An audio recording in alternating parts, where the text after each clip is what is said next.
All right. Hello, fans of the Depeche Commode channel. I'm Chris, and in a matter of seconds, you'll end up seeing my cat. And we're going to have a cool show tonight. Some cool people going to jump on and entertain you with their wit. And we'll be talking about music. If you're watching this channel right now, I'm assuming it's because you're a music fan and you discovered this channel through the vinyl community or through the metal community, something like that. So I think what I'm going to do in the meantime, while we're waiting for some people to jump on, is I'm going to rant and complain about a couple things.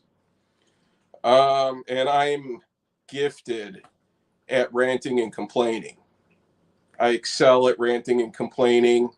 If you know my mother, you would understand where I get the gift of ranting and complaining from. It's definitely something genetic in my family's bloodline that we can rant and complain about anything. So one thing that I was thinking about recently is over the past couple years with the start of COVID, I've gained a considerable amount of weight. I was gaining weight before COVID, but then the lockdowns happened and the amount of weight I gained just skyrocketed through the roof. I lived in New York. I was active. I biked everywhere. I was like 180 pounds. I moved to the South. I discovered the glory of biscuits and gravy and Southern cooking. And I have craft breweries within walking distance of everywhere I lived. And wouldn't you know, I packed on about 35 pounds. And then COVID hit and, add another 20 pounds to that. And then it's just made me fat and lazy. And so I've been thinking to myself, I really should lose weight, but I really don't have the interest in losing weight. So I've been debating, like, should I lose weight or should I just buy bigger clothes? I've already, sizing up the wardrobe is when getting fat gets to be painful. And, because a lot of times too is like when someone gets fat and they're like, oh, I need to lose weight. The reason why is because they have a closet full of clothes that they can't fit into anymore. And part of it too is I think about like, well, I have a lot of cool band shirts that I can't even fit into anymore. So what am I going to do about this?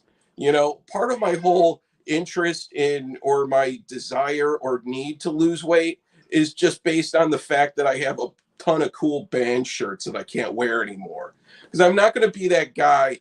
And we've all seen that guy, the flabby, chubby guy wearing a medium, and his man boobs are hanging out, and the shirt is so tight that you see his nipples pointing through the shirt. I'm not going to be that guy. You're not going to see man boobs and then the imprint of a belly button on any of my band shirts. So I've been thinking, do I start over? Do I start over new? Do I just invest in a new wardrobe of band shirts? But then the collector in me, I have this dilemma on my hands. What about the legendary band shirts that I already own that I can't fit into anymore? I can't replace those. I can't upgrade them. Yeah, I could buy a bootleg, but that's when politics come into play. Because I'm not one to believe that you could just go on eBay, buy a boot, and then flex at a show. No, it needs to be OG. You need to have gotten it from a show. You need to have gotten it from a distro, something like that. Buying a Chinese bootleg on eBay doesn't offer you any cred whatsoever. Anyone could do that. I'm not saying I haven't bought some boots in the past because, maybe there might be one or two floating around in my closet, but I'm not proud of it. Not at all.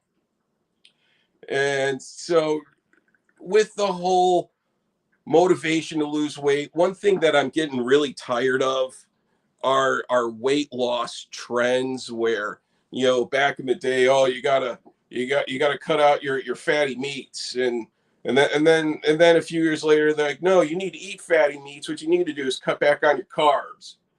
And then, okay, so now we just did a 180 on what it is that you were supposed to cut out of your diet in order to lose weight. And they're like, no. What you really need to do is cut back on your sugars and your processed carbs. Like, okay, so now we need to get into the science of all of this, of just how to lose weight. And then now the new thing is they're telling you, you don't even need to exercise to lose weight. Just go out for a walk. And with going for a walk was never the way that you get in shape. There are always the CrossFit gym types. We know the CrossFit guys and the CrossFit women because they love to flaunt it in front of everyone. They're the ones who when they go out to the store, they go to get gas. They're going to pick up groceries, and now they need to be wearing a shirt that says CrossFit, and then they need to have their CrossFit bag with them, and they need to just broadcast it to everyone. Hey, I just got out of the CrossFit gym of doing some crazy workouts. And now that's redundant, apparently. Now you just need to go out for a stroll around the block, and then you'll just shred weight. The pounds will just fall off of you. So, anyways, that's just my little rant for the day. I have plenty more rants inside of me. Anyways, we're gonna bring some people on here. Looks like Jason is backstage, ready to join. Let's see here. Yo! All right. I caught some of your rant. I'm gonna have some Rice Krispie squares right now. That shit made me hungry, man. That made me fucking hungry. See, yeah, that's what happens. That's like I've been debating, and I was gonna put a poll out on those polls that you can put out on YouTube. I was going to put one, and it'll have 3 options: lose weight, stay fat, or get fatter. I'm telling you, option number 3 is, at this point in my life, option number 3 seems like the most practical and the most enjoyable. I'm on stay fat. I'm going to stay fat. I don't want to lose any of this. Come on, it's all this loving. You know what? It's all about the band shirts. Does it fit? Barely, yeah. Well, it's when they start getting tight around the neck. I hate that. That's when you need to start kind of like making a life decision. Is like rolling back. Yeah, when your OG bolt thrower shirt is too tight around the neck is when it's like, okay, what changes am I going to make in my life? But my only exercise is walking. I heard you talking about walking. Walking is a great exercise. Since when? Since when? Because it used to be, oh no, you need to jog. You need to do the elliptical. You need to wear chains around your neck while you're bench pressing and doing pull-ups, and all of that.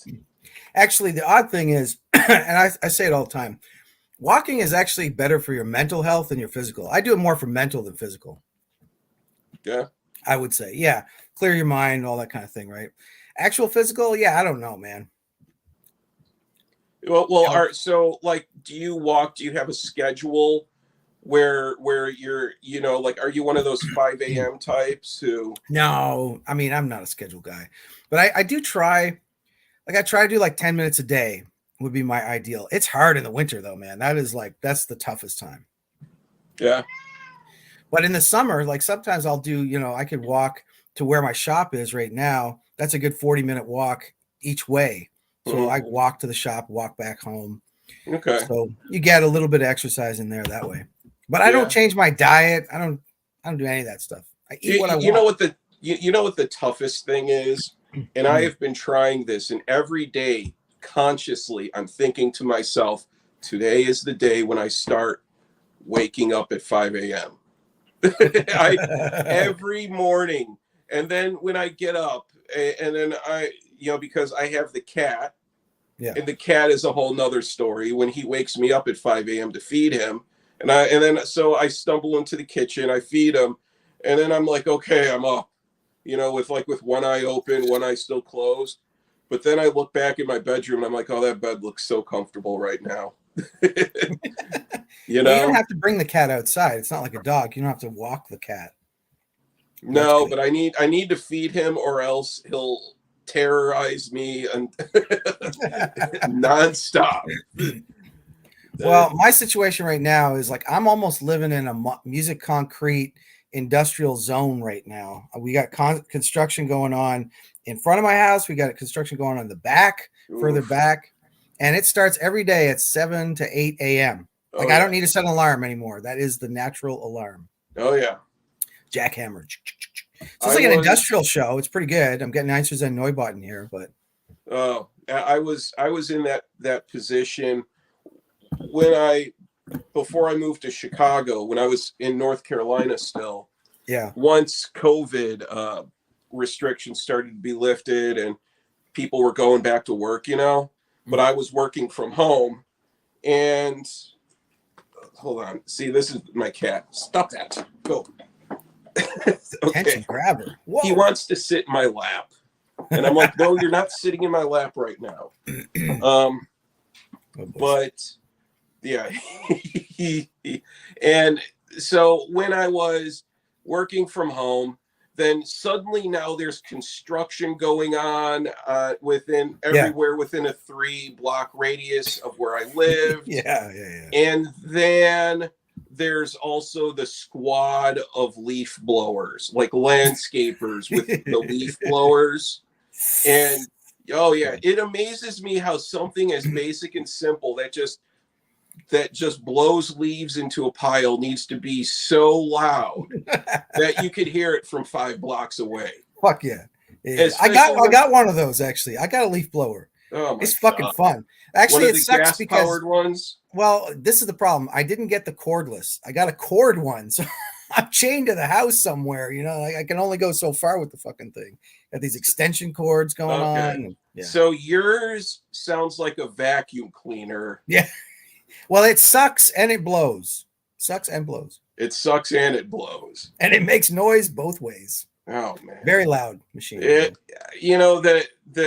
The landscapers, the leaf blowers that they all use are the gas powered ones. Yeah. Where it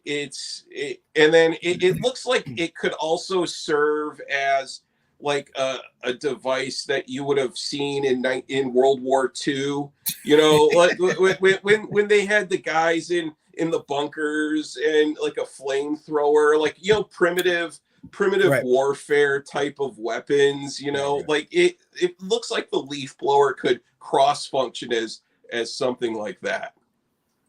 It's pretty big. Yeah. Actually, it's so big I didn't really use it last year. I don't have much of a lawn anyway, so I think I just used a rake. That's what I'm saying. Whatever happened to a good old-fashioned rake?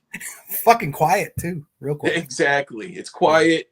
You're getting some exercise by raking the leaves. You gotta bend down. That's what we should do is guilt all of the landscapers that they're fat and lazy for using a leaf blower when they should just be putting some elbow grease and using a rake and just raking those leaves, The full workout. That's what I'm saying. All right. Who else we got here? We got Wilson. We got Brian. I sent out a link here to some people. Wilson's in the chat. Wilson, you gonna jump in, buddy? What about Embryonic Robot? Brian, you joining us too? Embryonic Robots. He's another Canadian. You're gonna get surrounded again, man. More Canadians. I know. There's only like 10 of us, and we're all on YouTube. I've noticed that the whole YouTube community. It seems like it's. Oh, can you forward the link to them? Do you have? I guess I thought of it, but I didn't do it. It was in my brain that I was doing the link. Yeah. Well, anyone else who's watching, it looks like 7 people are watching right now. So, hello, 7. Hello. Well, that's really like the 4 of us and like 3 other people, maybe. Yeah. Well, to the 3 others, hello. Thank you for joining in. I gotta go open up a couple more computers, so we got like 2 more people. It's all stats, people. It's all stats. Right. More people watch after sometimes. Also, we can't get our European buddies, right? Because we're too late for them. Oh, yeah. It's probably like an 8-hour difference for them. Yeah, like two in the morning or something. Another Mike, yeah, Uncommon Pallor. Another. He's got a great channel. Have you seen his channel? No, I haven't. What? Oh man, that is a must if you're into punk and metal as well. He covers all the underground stuff. Yeah, super knowledgeable. I think he was in a band as well. He's based like a little more south Ontario, south of where I am. He's in London, Ontario. You know, the landscape in Canada, all I really know is where Toronto is at. And then everything else, I'm kind of like, what? I don't. Well, he's about 3 hours south of Toronto, I think. And I'm about 5 hours north of Toronto. Okay. East north of Toronto. Yeah. Yeah. Okay. But it is the biggest city. Okay. All right. Oh yeah, here. You know what? I'll just paste a link into the chat. That seems like it'd be a lot easier. That's what I did. I put it in the chat. Oh, people didn't click on that or something? Uncommon is about 2 hours west of Toronto. Oh, okay. Okay. 2 hours. Okay, I was close. 3. Depending on traffic, I would probably say. Yeah, this link, it should light up, but it's not.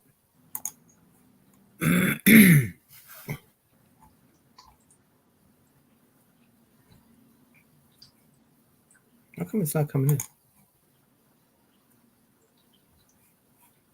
Maybe there's a lag.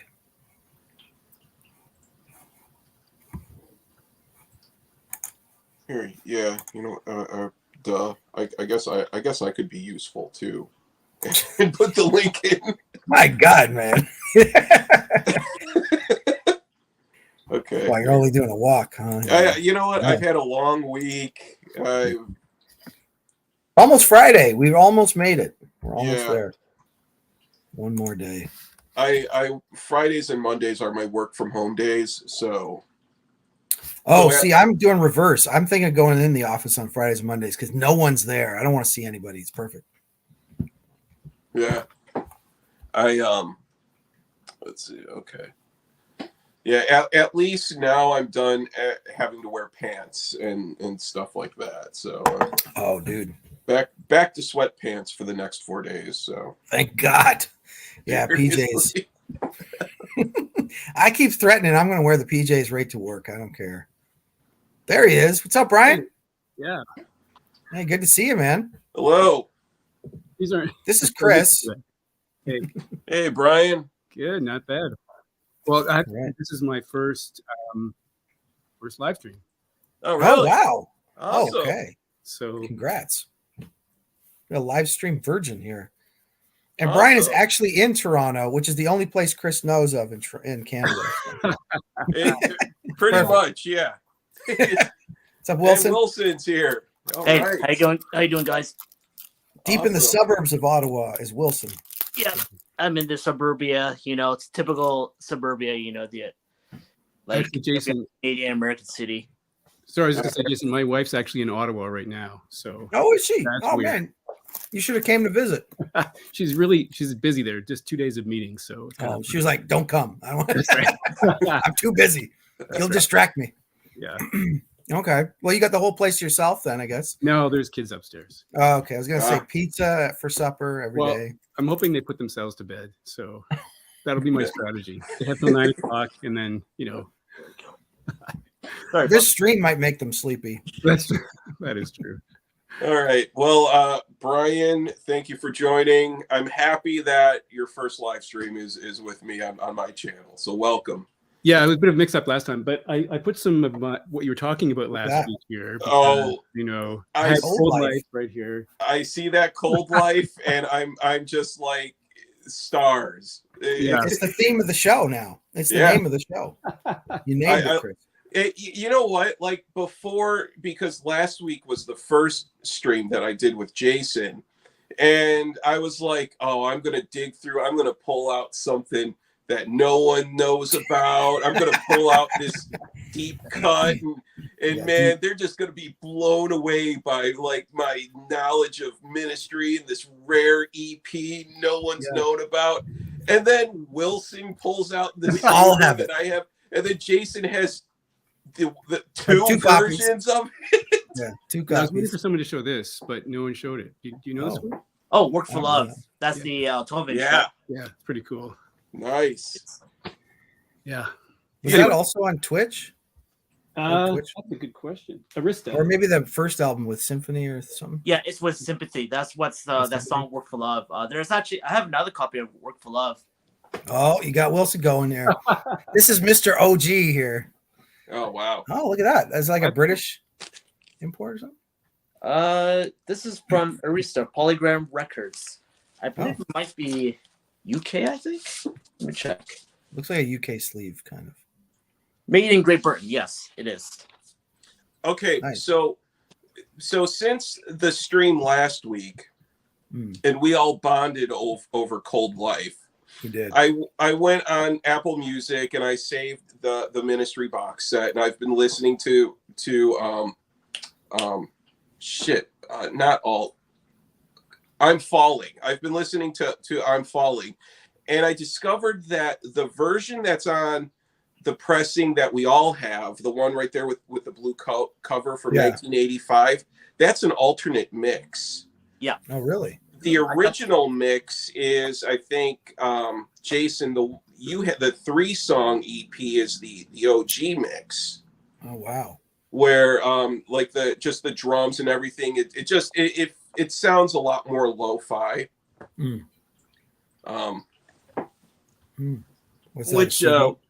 Which CD is that? Oh, this is the Ministry early tracks. This was released by Ryko Disc. Has all the alternate versions. Has the unreleased 1984 version of He's Angry, Move, and 2 versions of I'm Falling, including an alternate unreleased mix from 1980. Okay. And Overkill, also previously unreleased. And it has Every Day's Halloween, All Day, Nature of Love. Well, Wilson, we'll have to compare notes, man. Next time we have a listening session, we'll bring like all our versions of Falling. Yeah, there's two versions on here. You know this one. That's a good comp, yeah. There's 2 versions of I'm Falling on here. Now, is that a double vinyl set? It is. Yeah. Okay. I think I have that on CD. I was just looking for it. Yeah, it's 4 sides. Nice. The CD that I have is the original that has like only half of the songs, but I saw that there's like a double disc version that I guess is a reissue that has a lot more songs. So I'm gonna pick up both of those because I'd like to. Yeah, and I was thinking about this. I think early Ministry would be a good deep dive. I think they have a really interesting catalog, and there is this crossover from disco that you really pick up in early Ministry songs. Kind of at the point when disco was dying, but then house music and industrial and all of that started to kind of like evolve from disco and punk and stuff. And I was listening to the Village People, the album Renaissance, I think is what it's not the YMCA album. It's the one that came out in 1981 when they started to kind of go more new wave and stuff. And I'm telling you, there are a lot of songs on that album that sound like they could be early Ministry songs. Really? It's true. Like, I've heard about that record.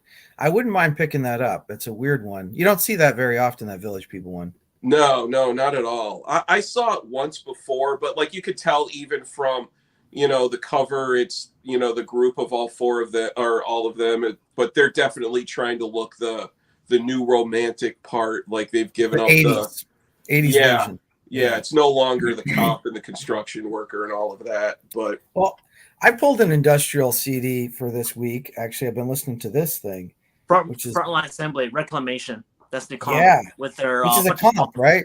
Yeah, I just got this through Discogs. This is fucking awesome. I was rocking this and I was like, shit, man, every song on this is good. What a good album. And then it's a compilation. That's why every song is good. Yeah, a lot of this stuff is compiled from Third Mind. Is it Third Mind? Yeah, Third Mind Records. Before they were fully absorbed by Roadrunner Records. Yeah, So it's like Wave was on here, The Blade, Millennium, Mind Phaser. You know this band, Chris? Frontline Assembly? Yeah. Yeah. I've never owned much by them though. I saw that Tactical Neuro Implant was just reissued or just issued on vinyl for the first time by Wax Trax. Wow. So I want to pick that up, but that comp I haven't heard. The one I have Tactical, I think. Okay, yeah, that's the only one that I've heard by them. It's a good album. Wilson, you got some Frontline? Yeah. Okay. Yeah. Also, yeah, that one too. Caustic Grip. Yeah, I've listened to that one. For some odd reason, back in the day when I was really into industrial, they kind of just flew by me. Yeah, I mean, I never got into them as much as like Ministry or Skinny Puppy. There's something about it that doesn't always connect. Maybe the songs are a little long or something. I don't know. Yeah. But one of the original members, like it was an original member in Skinny Puppy, right? And then he broke away and formed this band. That's right. Yeah, that was Bill Leeb, if I remember. Bill Leeb, yeah. Okay. And then I saw them both live in Montreal like 10 years ago now. Yeah, that's right, because Frontline Assembly, they're from Vancouver. Yes. I think. Okay. Same label and stuff. And then, yeah, I guess some Wax Trax stuff as well. What about you, Brian? Have you got any Frontline? I don't. Oh, get some. Yeah. We'll see. Although really hard to get on vinyl. I know. Yeah. I've seen like maybe 2 pieces of vinyl, over the last few years, but they were really expensive. So Yeah. The sealed copy that I got, Caustic Grip, I managed to got it from Wax Trax, Chicago, directly from them. Okay. It's a new reissue? Nope, this is their original copy. Wow. Oh, they were selling like old stock on their site? oh, cool. Yes. I managed to get one of the few copies they have available, so yeah, it's mine. Yeah. This is one of my favorite albums from Frontline Assembly, at least the early stuff. Some of the later stuff is pretty good. I actually like Implode and what is it? Improvised Electronic Device. These are 2 other really good albums of their later era stuff. I think it gets weird for a lot of these bands when they get into the 90s because techno and rave music is becoming so much more popular. So they're trying to either play catch up to it or it's not quite the same. I think that's for me anyway, that's why I dropped a lot of these bands. At that point, I just started listening to proper techno. Yeah. But it's nice to go back to them now. Well, because there were bands like Assemblage 23, and where they were just really dancey. Like it was almost just like hard techno, but just with industrial type of synths and vocals over it. Sometimes dated drums. Hey, Marty's watching. Says Caustic Grip is his. Oh, hey, Marty.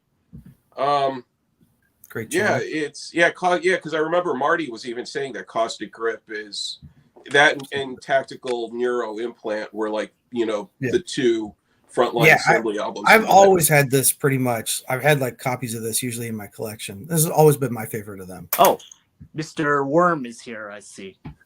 Yeah, great channel. I don't know, Brian, if you've seen Heavy Metallurgy, but they do Wednesdays and Fridays. Pretty must watch viewing, especially if you're into metal. Which you're not a big metal guy. Actually, I would say I feel a bit out of like a fish out of water here with the topic. How much metal do you have, Brian? Maybe 5%. Definition. Well, okay, we'll open it up to Kiss. We'll open up to Kiss. I have some. Yeah, those are records. I have some Kiss records. Yeah, pretty much. Like Sabbath, Zeppelin, of course. If you call them metal. I'm not going Zeppelin. See, I'm not going Zeppelin. No way. Debatable. Anything from the 60s, although Black Sabbath did start in 69, didn't they? Yeah, that's right. So, okay, I guess Sabbath maybe, or 70. I think the first album is 1970, right? That's right. Yeah, it is 70. Yeah. I think Judas Priest were before that. I think Judas Priest started in like maybe 67. Rock-a-Rolla.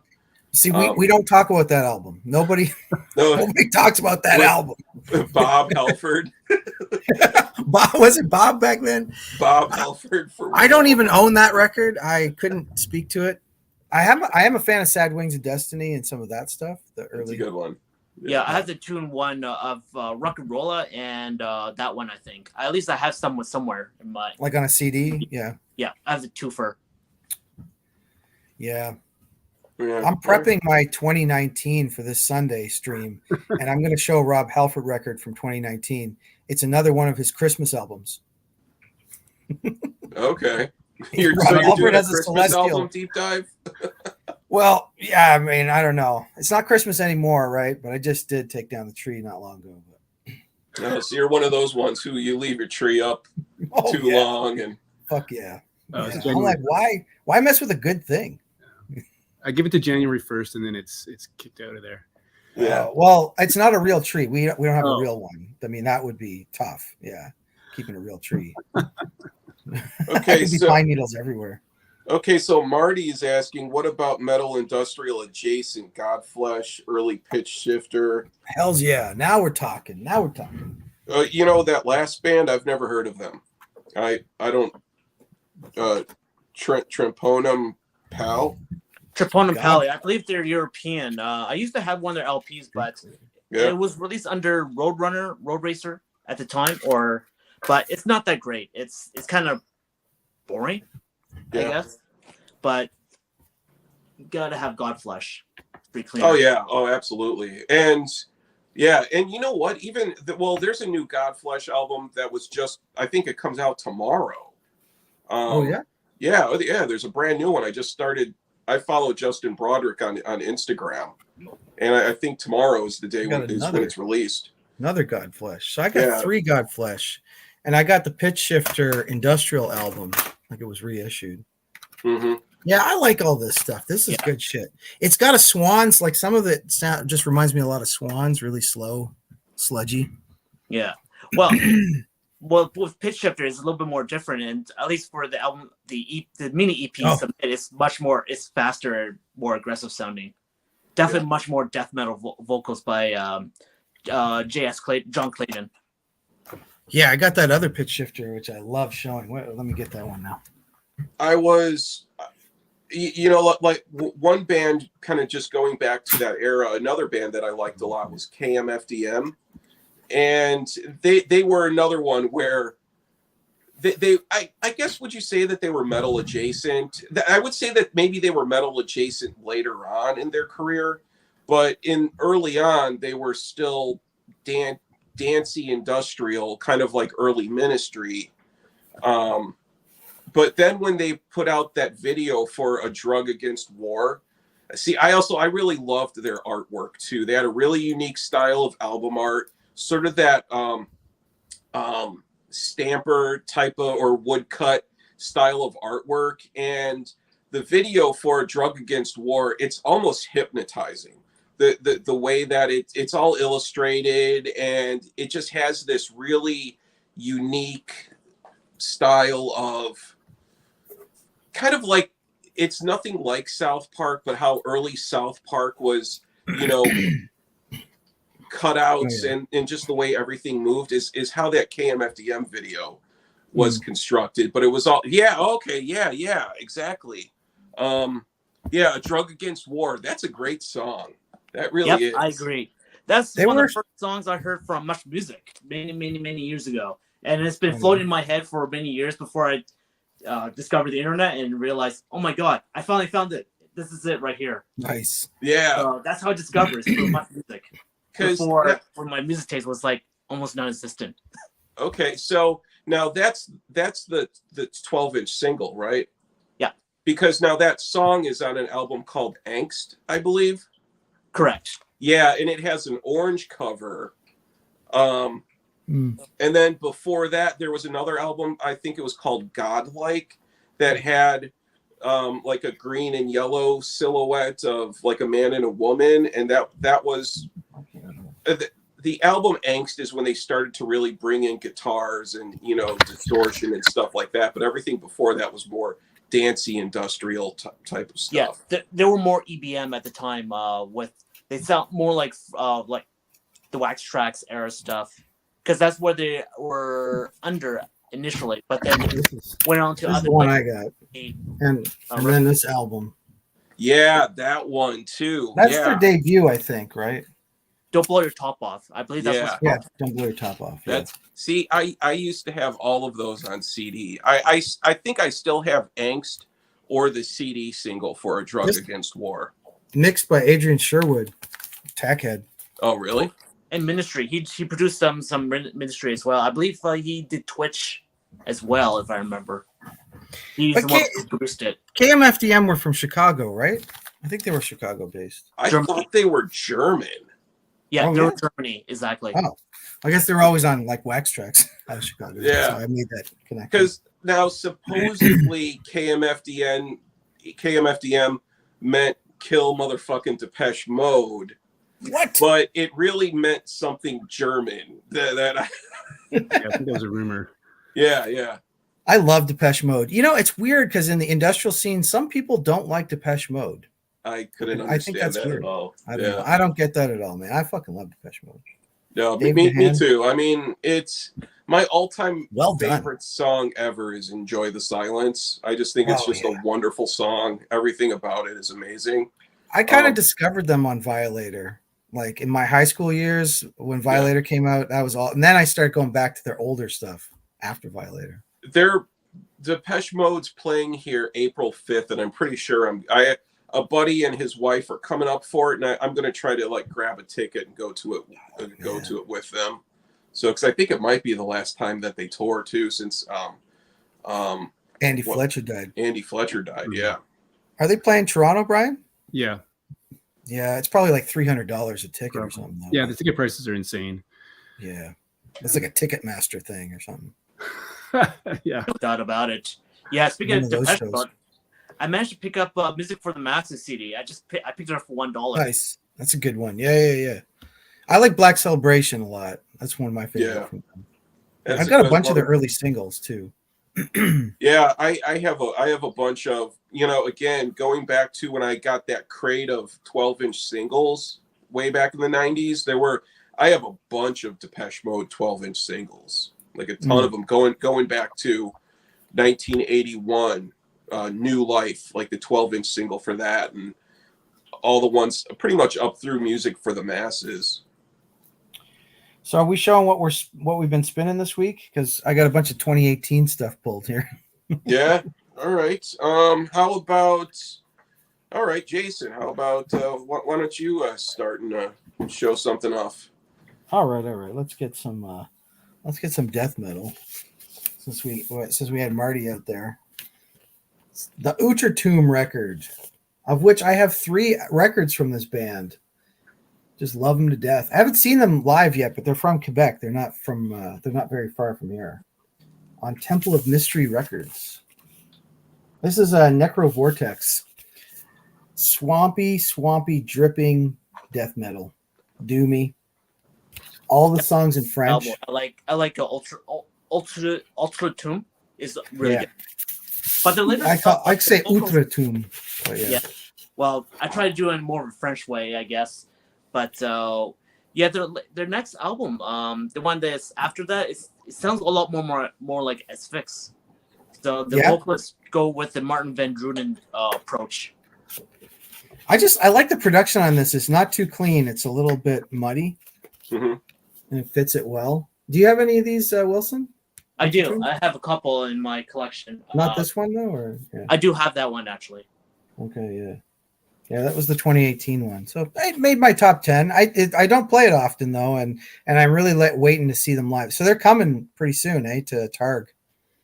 Oh, when exactly? There's a show. I think in May. Definitely got to go to. Grave Infestation is also going to play. There's a pretty good lineup. Although Targ is a different kind of venue to see a band because it's a barcade. It's like an arcade bar. All the games will be going off. Okay, cool. And, now this band, they're Canadian? They are. Yeah, they're from Quebec side, so they sing in French. Oh, okay. All right. Yeah. And they've been at it for a while. They have like 3 solid albums. And what label is that pressing off of? It's on Temple of Mystery, which is also Canadian based. I think either from like around here, Ottawa or Montreal.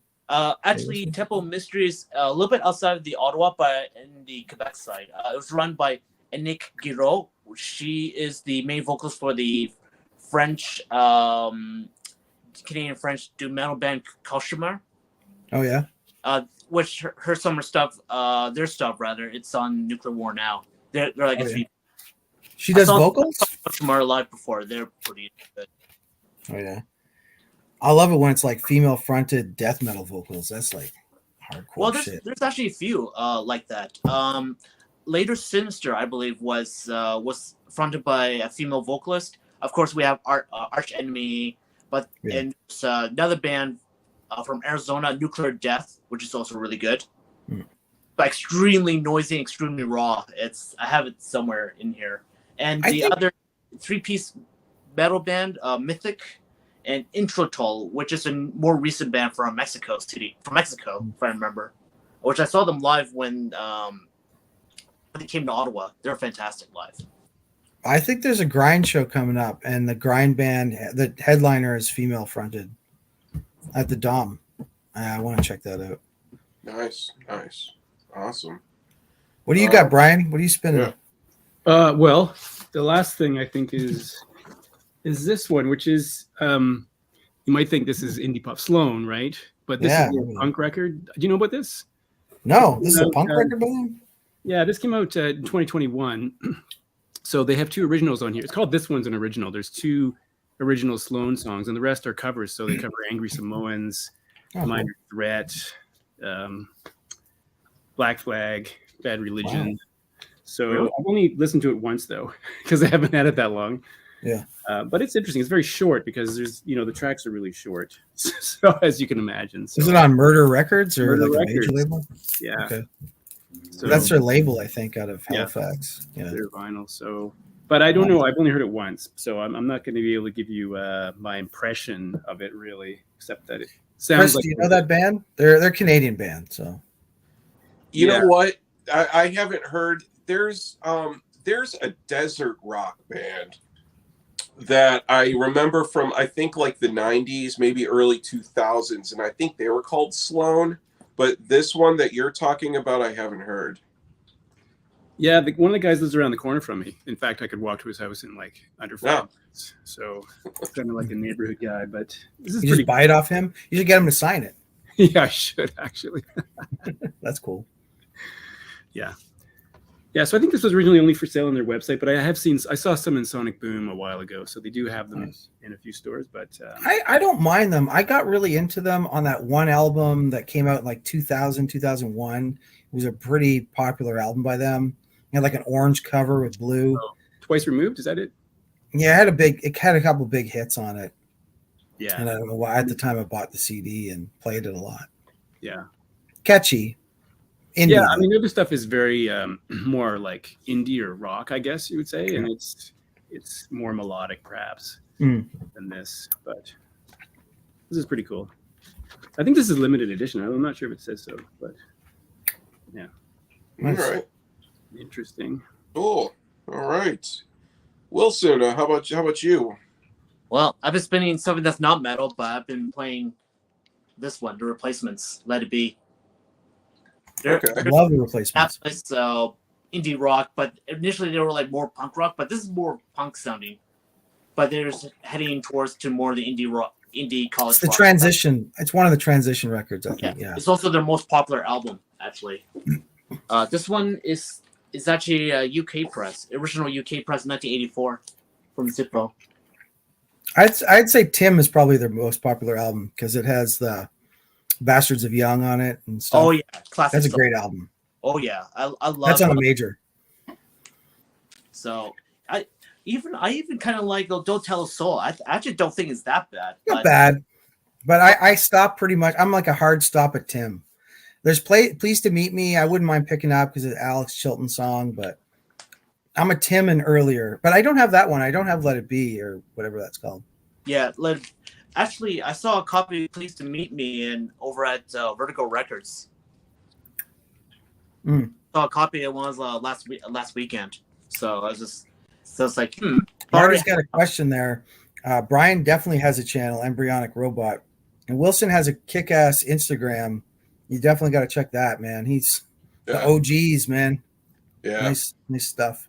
Yeah, Wilson, I was doing a scroll through your Instagram the other day, and I was like, all right, this guy, I hope he has good homeowners insurance. It's actually in the basement, and you had a flood at one point, right? So yeah, that was scary. Yeah, that was scary, but I made sure that will never happen again. So I had some ways to do some precautions. So just clean the snow around my area, surrounding my house. I have a strategy in place too. If I if I feel like a natural disaster is on the horizon, I have a plan in place for all of that too. So all right, cool. I'm gonna show off. I just got these in the mail this week, and I got a package from Poland, from Behind the Mountain Records. And this is a band that I like a lot called Leprophiliac. And the guy behind Leprophiliac, Dopey, they're from South America, and he's been in a ton of other bands that I like, really, namely Machetazo, which is one of my all-time favorite grind bands from the 90s, early 2000s. He was the drummer / lead vocalist of that band, and they were a two-piece, really raw, awesome stuff. And this Leprophiliac is one of his new bands that where it's more sludge death rock, or not death rock, death punk, more like. And so this is a split 12-inch that he just put out. And I usually buy the CD and the record for most of the releases. And by the way, Behind the Mountain did an excellent job on the artwork and the packaging for all of that. And I go into that a lot on my videos because I have a background in print design. I'll get to that in a second.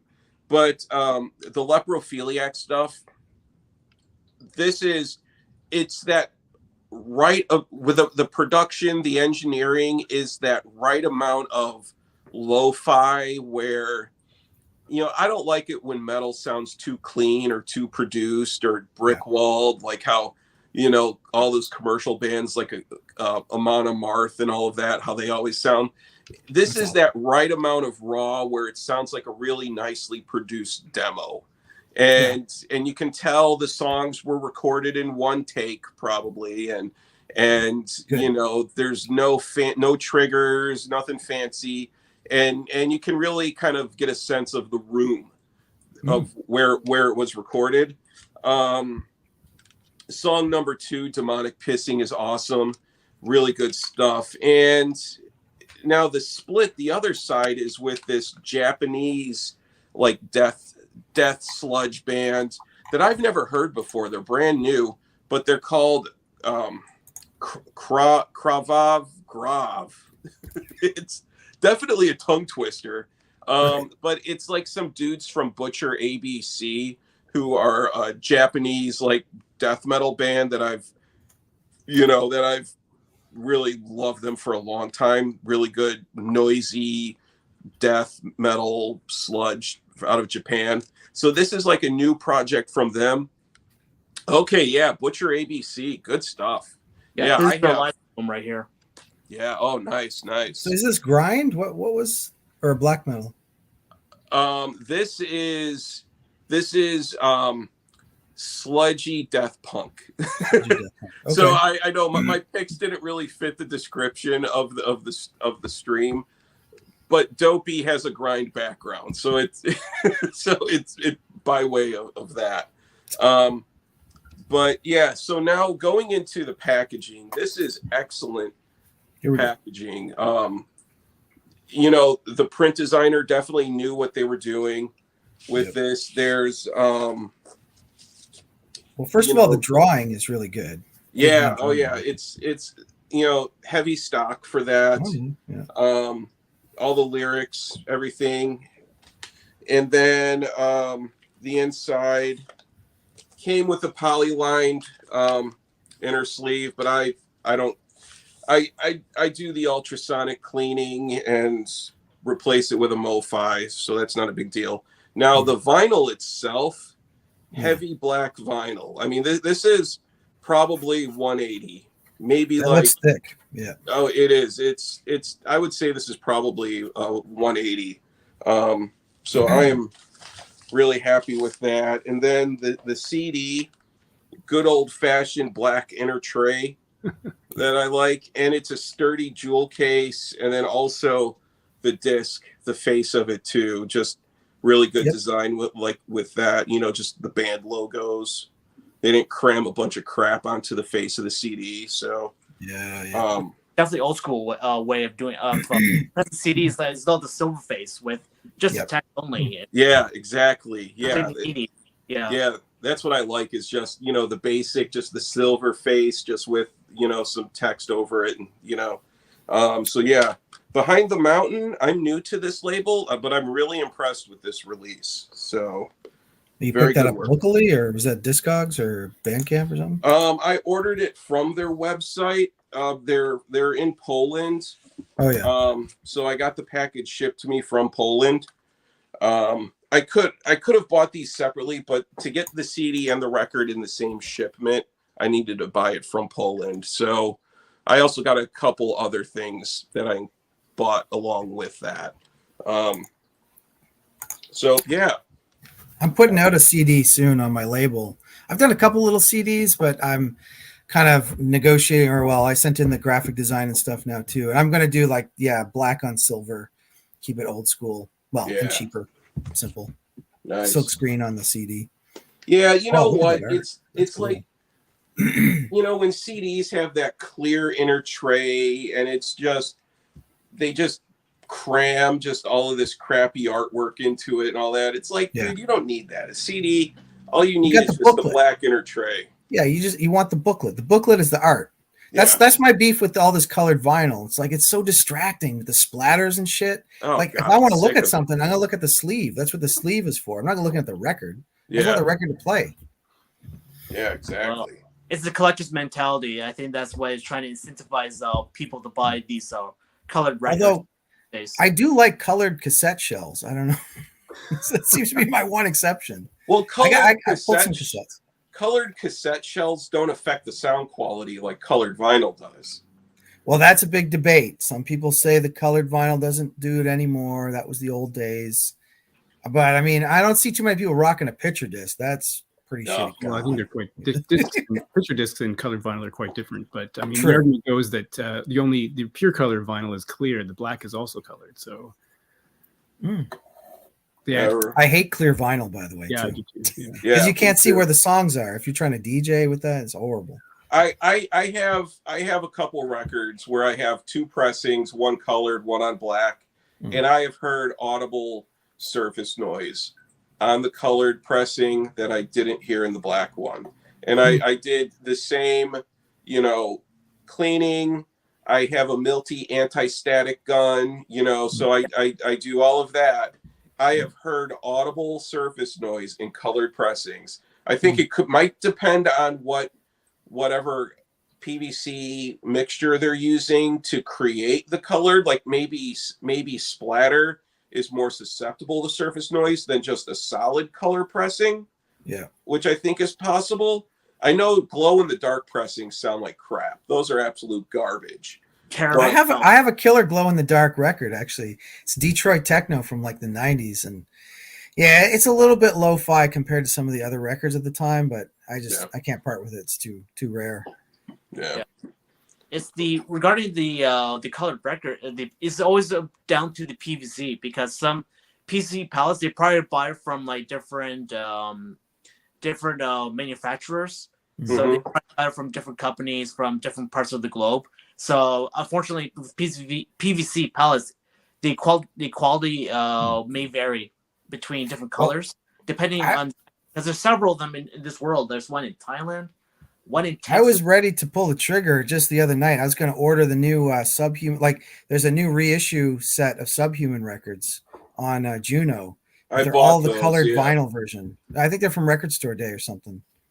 I bought all the Subhuman reissues, and it's a scam of how they released all of those, because they tempted you into thinking this is all that's available, the box set. And I missed out on the box set because, first I was going to buy it, but I'm like, I don't like them enough. But then I was like, hell, I used to listen to them back in the day. They got some good songs, man. They have a lot of good songs, and especially the later albums like Worlds Apart and stuff. Worlds Apart's amazing. And but then I was like, okay, missed out on the box set, so I bought all of the individual albums on red vinyl because that's all that was available. That's what's available right now. But the black vinyl's coming out. I know. So I'm gonna wait. But that wasn't released. And there's also like another color too that wasn't acknowledged until after the red was sold out. So they're doing it in this like tiered system of like, get them now. They're going fast. This is also from Czech Republic, Wilson. This is the GZ pressing plant, has a label, I guess, that puts out these reissues. So how do they sound though, Chris? Well, I mean, it's also just the nature of those recordings. I haven't gotten them yet. I'll probably get them. I think Monday I'll get them. EPLP was a really good. Subhumans one. Worlds Apart was definitely really good. And I think from now, it's been decades since I've listened to Subhumans, but I remember Worlds Apart, probably they're not their best sounding, but also maybe their heaviest or most aggressive musically. I have Worlds Apart, I think. I really need to get From Cradle to the Grave, though. I'll buy the reissue, whatever. Yeah. Okay, cool. Yeah. But yeah, Binary LPs he mentioned, Marty Warren mentioned, they're all done for GZ. I believe he's did it for Pirate Press as one of the brokers, if I remember right. I know, yeah. I think Pirates Press is a big one that a lot of labels use. But a guy who I know who runs Crucial Blast uses Pirates Press for everything that he puts out. Okay, I haven't heard the Subhumans comeback albums at all, but once I get these in the mail and I listen to them, then I'm going to visit the comeback albums and see what those are like. See, I got the Worlds Apart, the Blurg version, but it's some god awful yellow. Oh yeah, yellow splatter too, or something. Fucking somebody threw up on this. Yeah, that's not exactly healthy looking. But it does sound good. That's their label, right? Blurg. So it's like their own label reissuing. Oh, okay, all right, yeah. Because the original label that they were on, was it Frontier?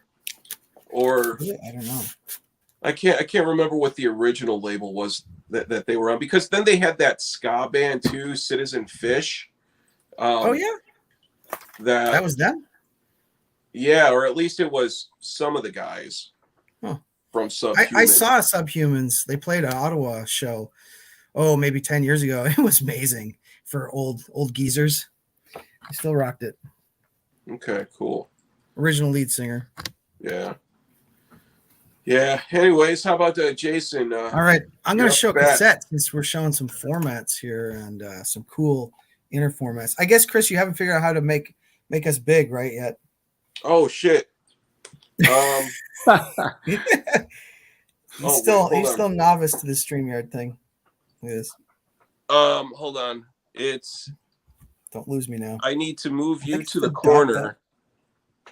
Oh shit. Oops. Oops. I don't think he'll be very happy about that. Oops. All right. Well, how about Brian? Let's go on to you and. All right.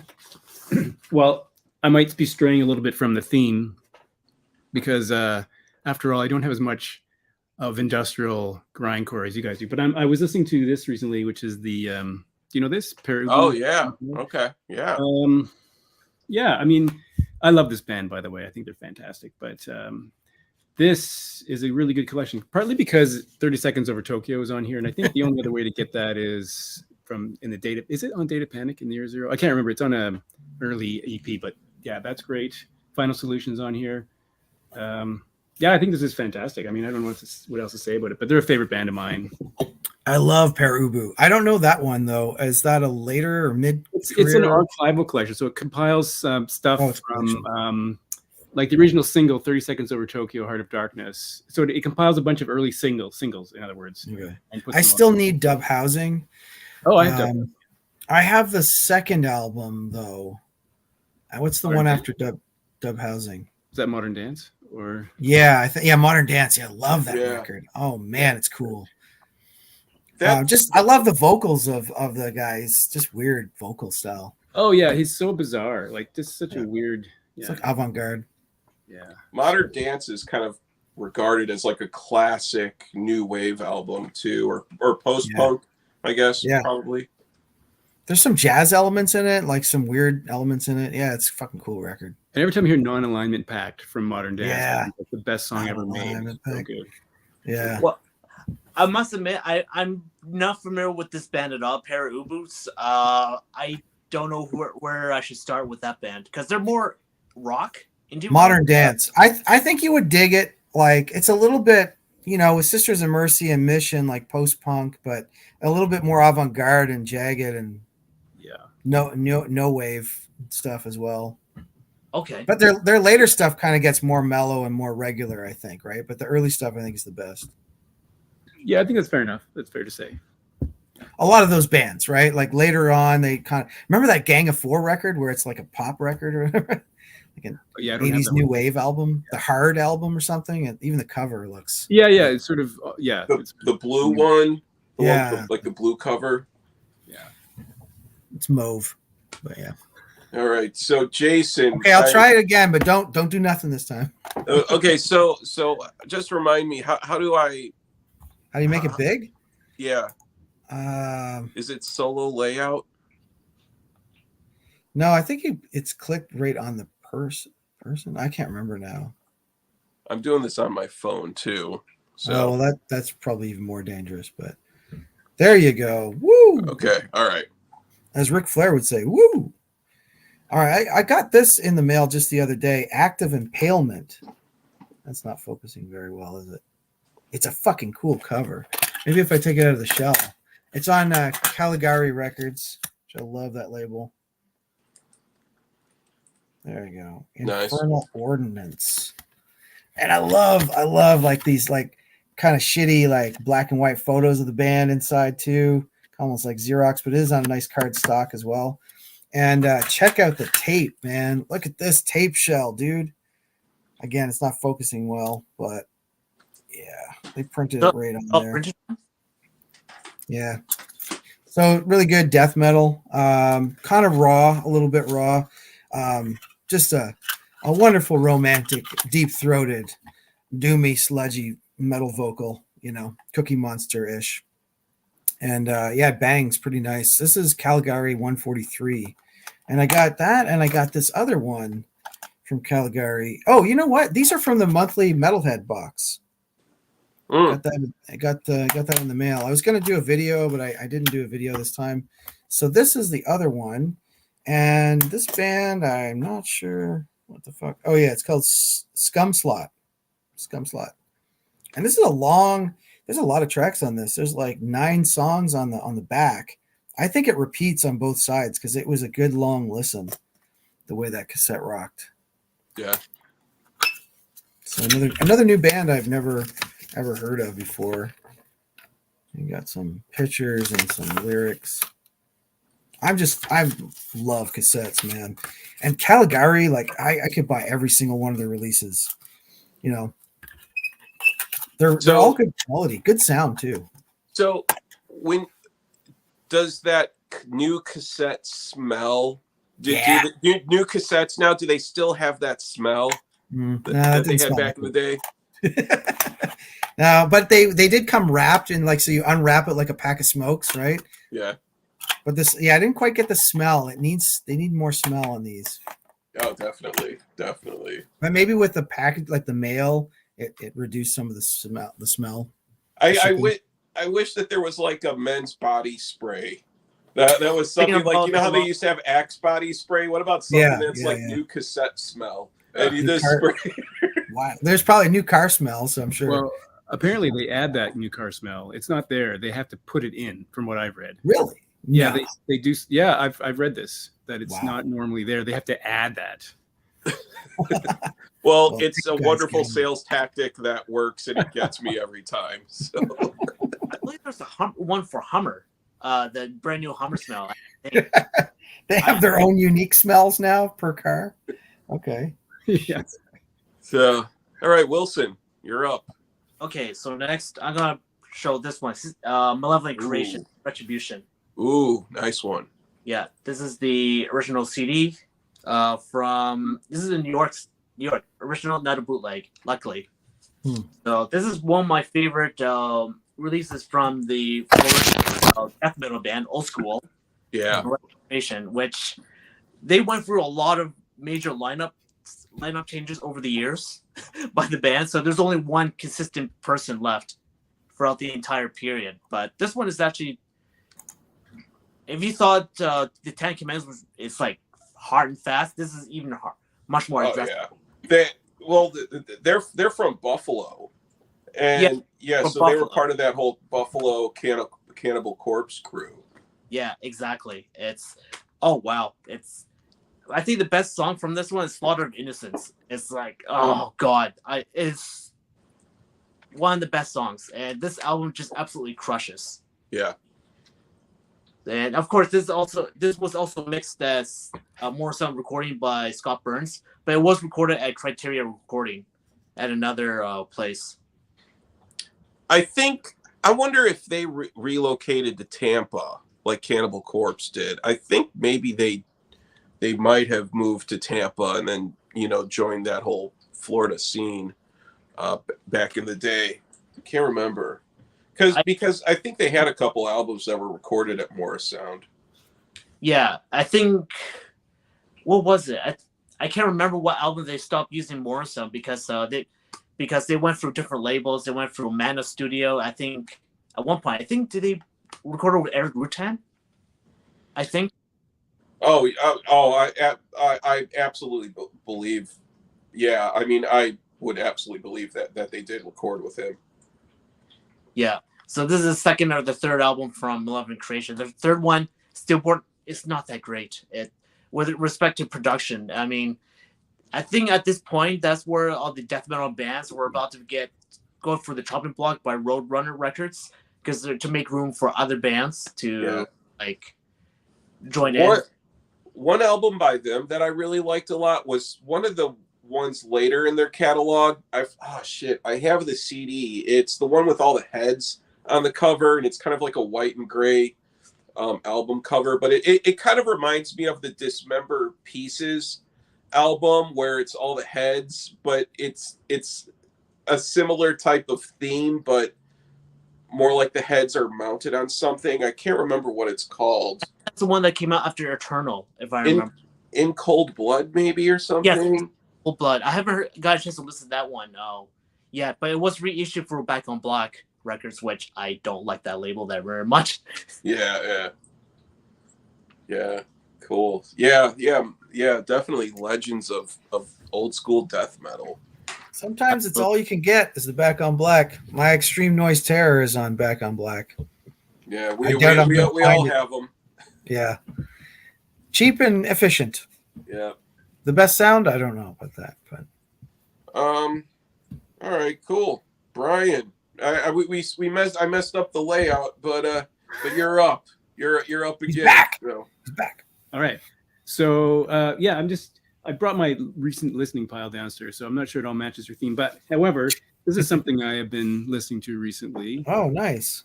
Pylon. This is the reissue from 2021. Pylon. Oh, okay. So it has side 6 has some other edits. So this is speaking of colored vinyl. There we go. Green. Okay, well, it doesn't look that bad, but yeah, but I picked up a couple of, actually I picked up this one too, like some recent reissues because I didn't have them from back. That's a good one. Yeah, Pandemonium is a good one, but the one you just showed, I think, Pylon is fantastic. I mean, the song Big Buzz, amazing song. Yeah. So the only thing that freaked me out about this record is I'd forgotten that the track "I Am the Virus," where he brings out a 9/11 conspiracy theory. No one believes in 9/11. Steel frame buildings don't fall in seconds. I don't know if you remember that lyric. Oh no, he was into that. I hadn't remembered that, and when I heard it, I was like, "What?" And then I watched the Death and Resurrection show. I don't know if anyone has seen that long documentary about this band, but Jazz Coleman is a very strange man. Yeah. You watch that movie? Have you seen that? That is. I've heard about that. Yeah, it's a really weird documentary. I haven't watched it yet, but yeah, Jazz Coleman. he's been like this for a very long time. He's gone through like these kind of these weird movements. He joined, you know, the whole weird apocalyptic new age hippie dippy scenes and stuff, and you know, but in a way he kind of interwoven into make good music out of it somehow. But I don't know. I think Jazz Coleman has the musical touch with that. But yeah, he Jazz Coleman actually did an orchestral album with a bunch of Killing Joke songs, all done orchestral. Yeah, totally amazing album.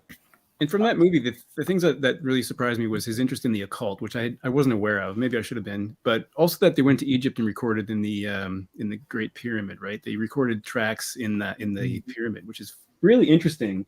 So a very interesting guy, visionary maybe. I don't know if visionary is the right word, but very strange. I was stunned by how bizarre he is. Yeah. But Pandemonium. That's some of the songs were recorded in Egypt. Yeah, that's it. Yeah. I just got this one recently, the singles collection CD. So maybe it has some of that. What year is the Pandemonium? Came out in 1990 something. Oh yeah, Laugh. I nearly bought one. That's a good comp right there as well. This one, now I have all of their albums on CD up to Pandemonium. But this was the first one that I got. I've had this CD since high school. Because this was my introduction to Killing Joke. I think Love Like Blood is just such a great song, you know.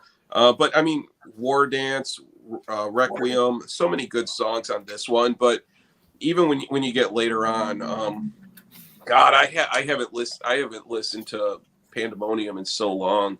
Didn't they get a little industrial with Pandemonium? For sure, yeah. They did. Also, a little bit later on, with Extremities was also more industrial metal kind of sound, but they kind of kept going with that for quite a while actually. This was my intro. Oh, you have that singles on vinyl. Nice. Yeah, pretty cool. This was pretty much my intro to Killing Joke. I'm still missing the first album, but I always loved this album. And I always thought it was kind of strange as a kid because I was into like punk and stuff. I don't think I fully understood post-punk when I was really small. Yeah. But and they're kind of industrial too. And I got this one too. Yeah. This is Revelations. Yeah. What's that one, Wilson? Oh, that album's Absolute Descent. Also a really good album, but oh my god, the vinyl sound, the CD, it sucks. The mastering is absolutely atrocious. Really? Yes. Oh. Is it brick walled or like crazy or brick walled? Oh. It doesn't matter. Even if they try to master it, it sounds terrible. No matter what format. So I don't know what album this one's from. This is an earlier thing, I think. This is a single. My Love Is This Land. My Love of This Land. I don't know. Yeah, and I also have this one, which is the Sanity, with a remix of War Dance. Oh, nice. Do you have this one, Wilson? Yeah. This has become a real fave of mine. The 80s song, I just fucking fell in love with that jam. This is like a later love for me. Yeah, that's great band, underrated band, really. You don't see it much in the VC. I'll say. There are a couple of people who talk about them a lot. I don't know if you watch the channel Play Vinyl and the Milky Night. He's a big Killing Joke fan. No, I don't think I've seen that. Yeah. There's the debut. Yeah, that's the one I need to get the debut still. The debut I bought a couple years ago. They reissued that, but the debut, the reissue, I haven't listened to it yet, but it's really cool packaging because the gray is a metallic Pantone on the reissue, and then the vinyl, it's like half black, half silver, but the artwork itself, the way they reimagined the artwork looks pretty cool, and I'm usually not a fan of when they do that. Yeah, it's not the original. Yeah. All right, cool. I'm gonna show off something here. I'm trying to decide what direction to go in. Well, that's a good one too. Yeah. I'm gonna jazz. Show off... You're going for jazz. I don't have any of that. Somebody died today. Wayne Shorter died. Wayne Shorter died. Yeah. Yeah. very sadly. I mean, man. Well, he was 89, but yes, it's always sad when a jazz legend passes. Yeah, it's very sad. I mean, Wayne Shorter is actually a really good musician. Trumpet? Or what was? Well, I have my favorite album. Just give me 1 sec. Well, then also the comedian, what's his name? Brian, what's his name? Yeah, that album. That is always a good wore album. the sunglasses. He died this week too. Comedian? Yeah. Yeah. I think he was on Law and Order forever, but he was a stand-up from that back dude. in the day. Yeah, he was a stand-up. Robert, is it Robert? Robert Bell something. Belzer. Yeah, something like That's that. gonna be a Richard? Jeopardy Something- question. Maybe it's Richard. I don't know. Richard Belzer, I think. Yeah, he died too. Okay. I guess we should cover that every week, a segment on who died this week. That's right. It's part of Cold Life. It's fucking part of Cold Life, bitch. Yeah, right? Seriously. Damn. Okay, so I'm going to go with something completely off the wall. Here we go. More off the wall than what we've shown. I am going with Japanese harsh noise. Nice. Okay, so now this is Merzbow or Cajun? This is the Jero Jerry GGG. I don't know if that's exactly how to pronounce that. I don't speak a word of Japanese, so I'm not. I have a feeling that's not how to properly pronounce it. No. All you need is Audio Shock. The 7-inch. It has 63 songs on a 7-inch. But what it is it's all you need is Audio Shock EP. This is it's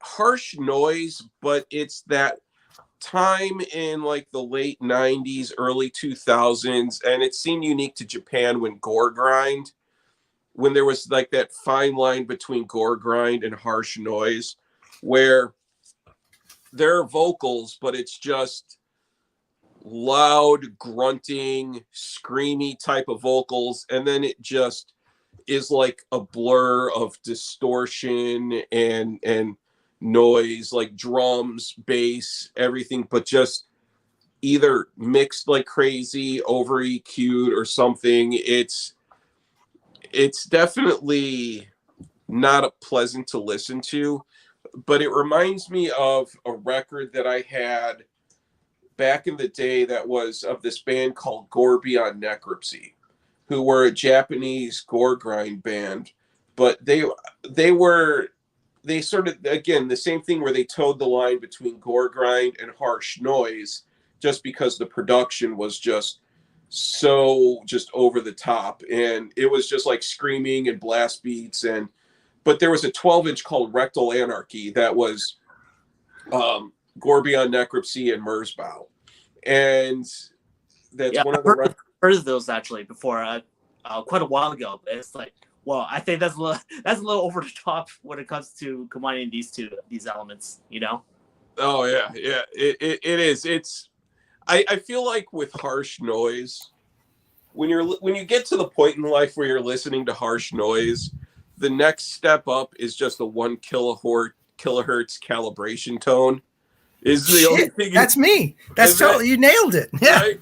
And then I've gone from noise to just drone. Yeah. Right. And then after that, the next thing you just go full circle and go back to listening to like Mary Had a Little Lamb and Tiny Tim and Peter Paul and Mary. Like stuff from like what kids music. Like you've gone full circle with music. Like you're not even listening to music anymore. You're listening to I'm not distortion. I want to get that back patch that's like it's the music symbol with the cross through it. That's the Grindcore symbol. That's like one of their logos. Anti-music, right? Yeah. Just noise. Actually, this is funny that you're mentioning this because I was just thinking earlier tonight. I'm going to contact the local grind band, Gland. They put on shows. I'm going to see if they'd be open to having like a noise act open up for the next grind show to see if those two scenes could get together. And you're confirming that they can get together. Yeah. All in the love of noise. God. Why do I do this to myself? Does this also fall into power violence? Like where does that come into play? This genre. wouldn't be power violence. No, not really. No.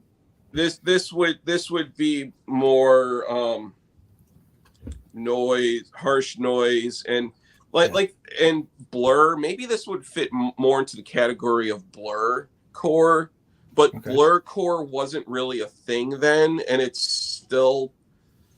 I mean, it's to the point where it's just it's improv is what it is. Like they don't have songs written. They just go in and they just probably just improv for 20 minutes, and then it's like when anti-art becomes art. You know, it's the same thing with anti-music then becomes music, you know. Well, it's an energy, right? It's a release. It's maybe indulgent at times, but yeah, you know, we can go into that. But yeah, and it can be kind of musical. I mean, in the same way that like going to the forest and hearing some birds chirp could be musical. I mean, it's unintentional music, right? Well, I like listening for the layers, the depth in the noise. Sometimes you can identify little patterns going on if you listen. Yeah. It's one of those things where on the surface, it just sounds like white noise, but if you listen to it closely, then you'll realize that it's layers of effects and instruments and whatever, but it's just. The layering is what's creating the noise. Dense. Yeah. Well, it kind of reminds me of this quote from my favorite composer, Akira Yamamoto. He made this statement as that silence is music, or something to that effect. Oh yeah. Yeah, that's like I have a Nurse with Wound record. It's so fucking cool because like I'm listening to a song and then all of a sudden it'll just drop out just in silence for a minute. Mm-hmm. Wow, that's cool. And like so suddenly I'm listening to silence on a record. And that is priceless. Well, I think it's more or less in the context of the video game Silent Hill 2. Okay. I'm not sure if you guys play Silent Hill or even. I don't play any video games. Well, I play old school 80s like Pac-Man, but that's. I play pinball. He's pinball. Wilson is the youngest of the gang here, so he is of the computer age. Yeah, I guess so. I'm not that old. I mean. Well, the internet, like you were like Sony, PlayStation, and that kind of stuff. Well, NES. Okay, NES. Yeah. I've gone for the 8-bit, 16-bit era. That's what I grew up in. Okay, all right, yeah, same with me. Just when it was like there at that time, then Power magazines, and eventually going to Sega Genesis, then the PlayStation, and so on. Same evolution for me. But all right, cool. Jason, you're up, and I'm going to step away for a second to use the little boys' room. Okay. But you're up to bat. You can leave it. Okay. Well, I'm going to show the record that Brian and I both own. Yeah. Because this is the one album I've influenced anybody in the VC to buy. And I had to do it in person, so I mean, it wasn't really a true VC influence, I guess. I wonder if I should get it. No, it's fine. Yeah. So, what do you think of this, Brian? Like, have you even had a chance? I love it. I've only listened to it twice, to be honest, but I love it. Yeah, I think it's great. Like a soundtrack. Yeah. To a movie we've never seen. It's called Saudi. It's a documentary, actually, Arabic Sodites and the Liaison Dangereuse. So I'm guessing it's pretty sex themed or something, but. We'll never know. I would love to get the cassette version of it. So why the cassette version? Just because it's more authentic? It was older, original? Yeah, it originally came out on cassette. And it looks, I don't know if you've seen the picture online, but the cassette version looks like kind of a little cassette box set. So I think that's what intrigued me as well. And I think it's on a French label. Like this seems to be an artist from France, Grindcore Couchien. I don't know if that's his real name or not, but. And what sort of genre do you give that? Yeah, I don't know. Like I probably would put this. I think I might move this into my soundtrack section and just be done with it. It's the score.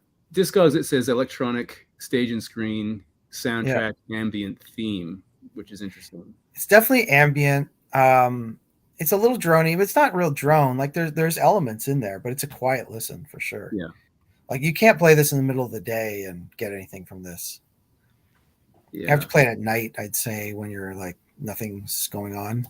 But but it's pretty cool. And I love the Lies label, and I love the packaging. I mean, it's very stark album cover. Yeah, it's really good. It's pretty rare. I was so surprised that day when we saw it, and it wasn't too bad. I think it was like $20 or something. You know, I can't remember the price, but yeah. Because Invisible City can get a little pricey, if you know what I mean. Yeah. That shop. Yeah, like we were looking at what was like $40 like singles and stuff the other day. That's true. Have you been shopping lately? Probably. I can't. Well, just those Killing Jokes are kind of new, right? Yeah, no, I've had those for a little while. I'm trying to remember where it was. Like I ordered some stuff online, but and then it all blends together. So yeah, well, I'm counting down the days till my next visit to Toronto. Probably mid-March, I'm guessing. Do some Sonic Boom shopping. Oh, is Sonic Boom like the big record store in Toronto? It is. It's huge. huge. The biggest one in the country. Is that possible? I think so. That's what they claim, right? It's 2 solid floors. Well, the top floor is kind of funny, right? It's got some of the kind of kitsch stuff, like, you know, magnets and stuff, as well as records. But then the basement's got the whole collection. The basement's got the DVDs and the CDs as well, and the 7 inches. Yeah. Cassettes. I remember when Sonic Boom, when they had a location near Honest Ed's. Yeah. It's mainly just CDs and DVDs and stuff. Oh, really? But on the bottom, it's all records. Yeah. That is exactly what I remember back before they moved to their location near Queens. I like it because, like, in the used bins, you can find the odd gems, like, for not too bad price, especially compared to some of the other shops around there. And I get some OGs there too, right? Like I bought my $40-$50 Exodus records or whatever. So Toronto seems to just be awash with OGs. Not that I haven't seen a lot of Bonsai records though yet in Toronto, but good luck with that. I'm pretty sure if they'll probably get snatched up or they're very high priced. Yeah. But Toronto just has enough population that these records kind of float back and forth a lot.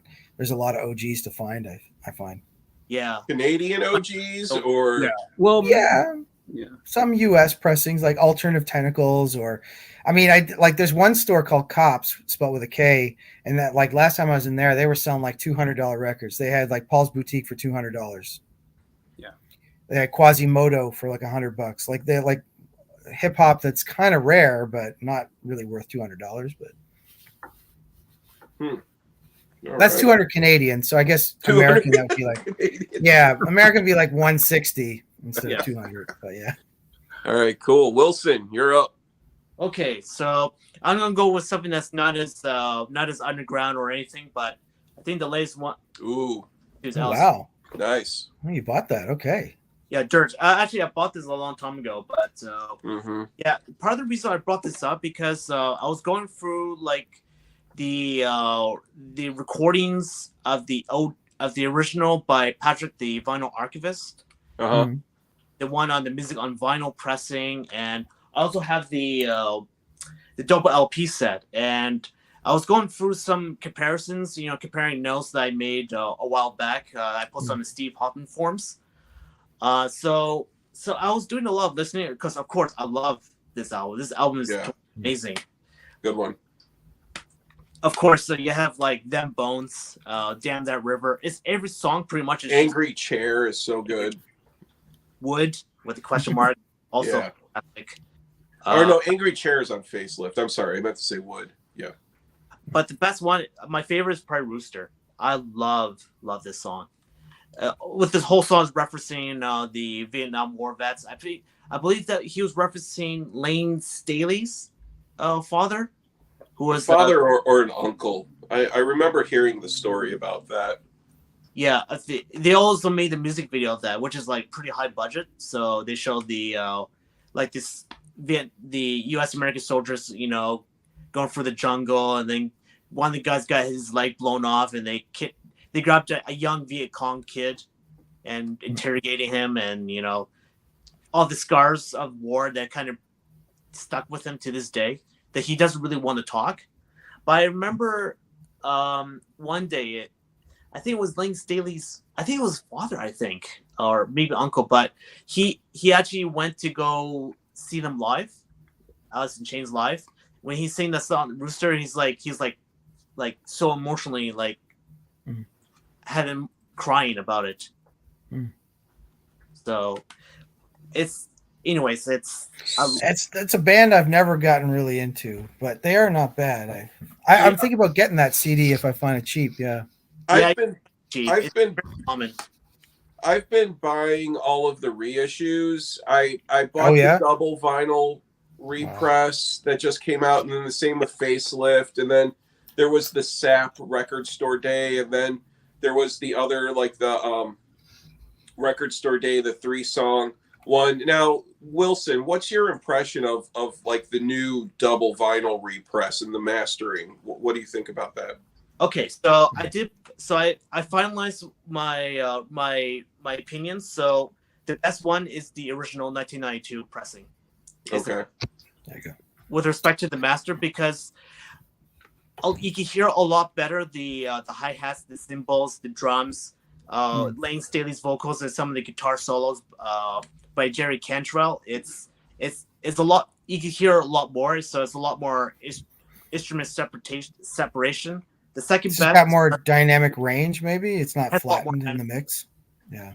The second best is probably this one, even though it's kind of more compressed sounding. The CD. Yeah. Wow. Oh. That's your second best. Wow. Yeah. The third is probably the music on vinyl, and based on what I think it sounds like just like a CD, but it's just like crammed into a single LP, which of course they had to lower the volume to compensate for that. A lot of music on vinyl all come from digital masters. Correct. So, but yeah, okay. And then so the new one that just came out last year, that's at the bottom of your list. It's not my favorite. No. No. Wow. Well, I think what happened was, I think the sound signature is very similar to CD, but there's a lot more bass. So there's a lot more bass, but the drums and the guitars is like it's almost they veiled the sound of it, so you don't hear as much drum and guitars on that sound. So it's more of a darker sound, if you will. Wow. I haven't listened to it yet, but I'm gonna clean it and crack it open and listen to it soon. So, all right, cool, good to know. There's my rant about Allison Dirt. I always go OG if you can. Well, OG from that era. Yeah, I know that's impossible. Yeah. Did they even make OGs? Like some of them didn't press on vinyl in the 90s, right? So. Yeah, from that time. All right, Brian, you're up. All right. Maybe you could tell me if you want to see noise or punk, almost new wave. I want to see some noise. I want to see what kind of just. Brian's got some noise. This is something I mentioned in a recent video. Uncommon Pallor had a contest about various things, and one of the questions was a record with a misleading cover, and I showed this one. John Weiss, soft punk, and I showed that because the title suggests it's maybe I don't know what you'd make of soft punk. I'm not sure with that. But the other thing is that these Marshall amps are really not amps; they're stretch canvas. Oh yeah, you showed this on a video. Yeah, I did. And the funny thing is, I have an older son who challenged me to put on a record that he would like leave the room to. this is it. This is it. Oh geez. So, Pink Final. It's sort of like it's really aggressive and noisy, and then there's a part in the middle where it becomes sort of a bit of a drone kind of thing, which is quite nice, but then it just resolves into more noise, and it's actually quite a challenging listen. But yeah, I think the cover is hilarious because of this canvas, but it's a challenging listen. In fact, I've only listened to this a handful of times because I think it's actually, you have to really put yourself out there to hear it. Like it's a lot. So who's the artist? John Weiss. I don't know how you pronounce his name. Is that W-I-E-S-E? I don't have anything else by him. This is the only one I have, and it is challenging. You have to be in the mood for it because it's quite out there. What label is that on? Trouble Man Unlimited. Trouble Man. Okay, so Trouble Man was kind of like a Kill Rock Stars type of label. I from what I remember. an indie label, right? Yeah, yeah. But Yeah. but also kind of like art punk type of stuff, and Yeah. Yes. Yeah. Anyway, I hear it. Actually, it's run by Mike Simonetti, who's like a DJ. Oh. 2MR runs that label. Okay. All right. Trouble Man, and unless I got the wrong, Trouble Man Unlimited. Trouble Man Unlimited. It's from New Jersey. Right. Okay. Yeah. So Brian was asking, kind of going back to Alice in Chains, Down in a Hole. I can't recall the track listing between. I'm confusing Facelift and Dirt because haven't listened to them forever. So Brian, it's actually on track 11. My copy, it's Down the Hole is on track 11. And thank you for I apologize there, Brian. Yeah, it's Roosters about Jerry Cantrell's dads. Yeah, my apologies. I don't want to get people yelling at me for that. Got the story straight. Got the story straight. Now, what I would like to see is a reissue or a remaster or something of Jar of Flies. I think that was another favorite of mine by them too. I'm sure they probably have something in the works for that. I hope so. I hope they can actually get the masters for it, the right masters. Yeah. Because I think a lot of the Alice in Chains is owned by Sony, and a lot of their master tapes are all archived right in the Iron Mountain houses, and they made a policy that none of their master tapes could get out of the facility alive. Oh yeah, yeah. Must stay here. Yeah. All right, cool. This is I did an Instagram post about this album. This is going back to some grind that I just got recently. This is a band called Corpse Eater, and the album is called World of Doom. And it's nice hype sticker right there. Hold on, I'm trying to. Very professional. World of Doom, Get Crushed, and it's a whirlwind of angry riffs and machine gun blasts on 18 poser pummeling tracks. Oh man, poser pummeling pummel tracks. Them posers. I love that. I love because I love just the visual of just a pile of posers and you're just getting pummeled, rolling over them with a tank or something.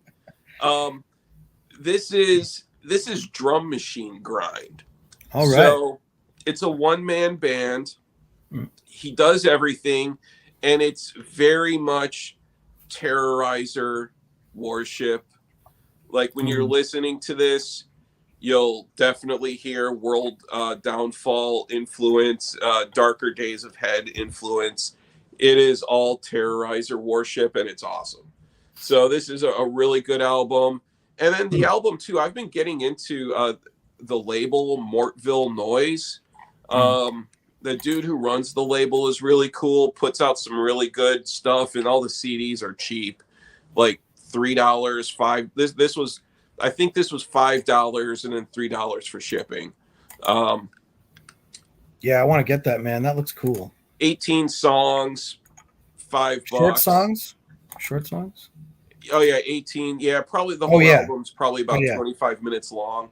Like a minute each song here. Yeah, that's up my alley because I got a short attention span. Good stuff. I highly recommend this. Really good album. I love grind. It just rips by. It's the way it should be done. I got some Agathocles on CD. I got like this compilation, and I'll just put that on. And I'll glance over to the CD player. It's like, oh, we're on track 25. 20 more to go. I love it. You put it on before you know it, you're at track 15. You feel so accomplished. Right? Like, fuck, I got through 15 tracks here. I'm doing pretty good. Real blast beaty. And then also the thing too with the drum machine grind. Yeah. I don't know if he's using a drum machine or if he's just using software, but it's good drum programming that he does. I've heard drum machine grind bands before where, usually drum machine grind goes in one of two directions. You're using the drum machine to fill in for a live drummer, or you're using the drum machine to accomplish something that a human drummer can't accomplish. In this case, he's using the drum machine to fill in for a live drummer, and the drum programming, it's done very well, and there are plenty of times when you would think it's a real drummer. I've heard bad drum programming before. It sticks out like a sore thumb. Yeah. You know, it's like if you were just sitting there just pushing is what it would sound like a lot of times. The drum programming on this album sounds really good. Like it's almost, you almost think it's a live drummer. Yeah, absolutely. Yeah. That's I do electronic drums, and I don't play like that. I'm no good compared to that. Mine definitely sounds like I'm playing a drum machine. Yeah. It's really hard to play that speed and those patterns. Can be tricky, but yeah. I bet. Yeah. All right. So where are we at? Brian, you're up. Oh, or Jason, I'm sorry. I'm next.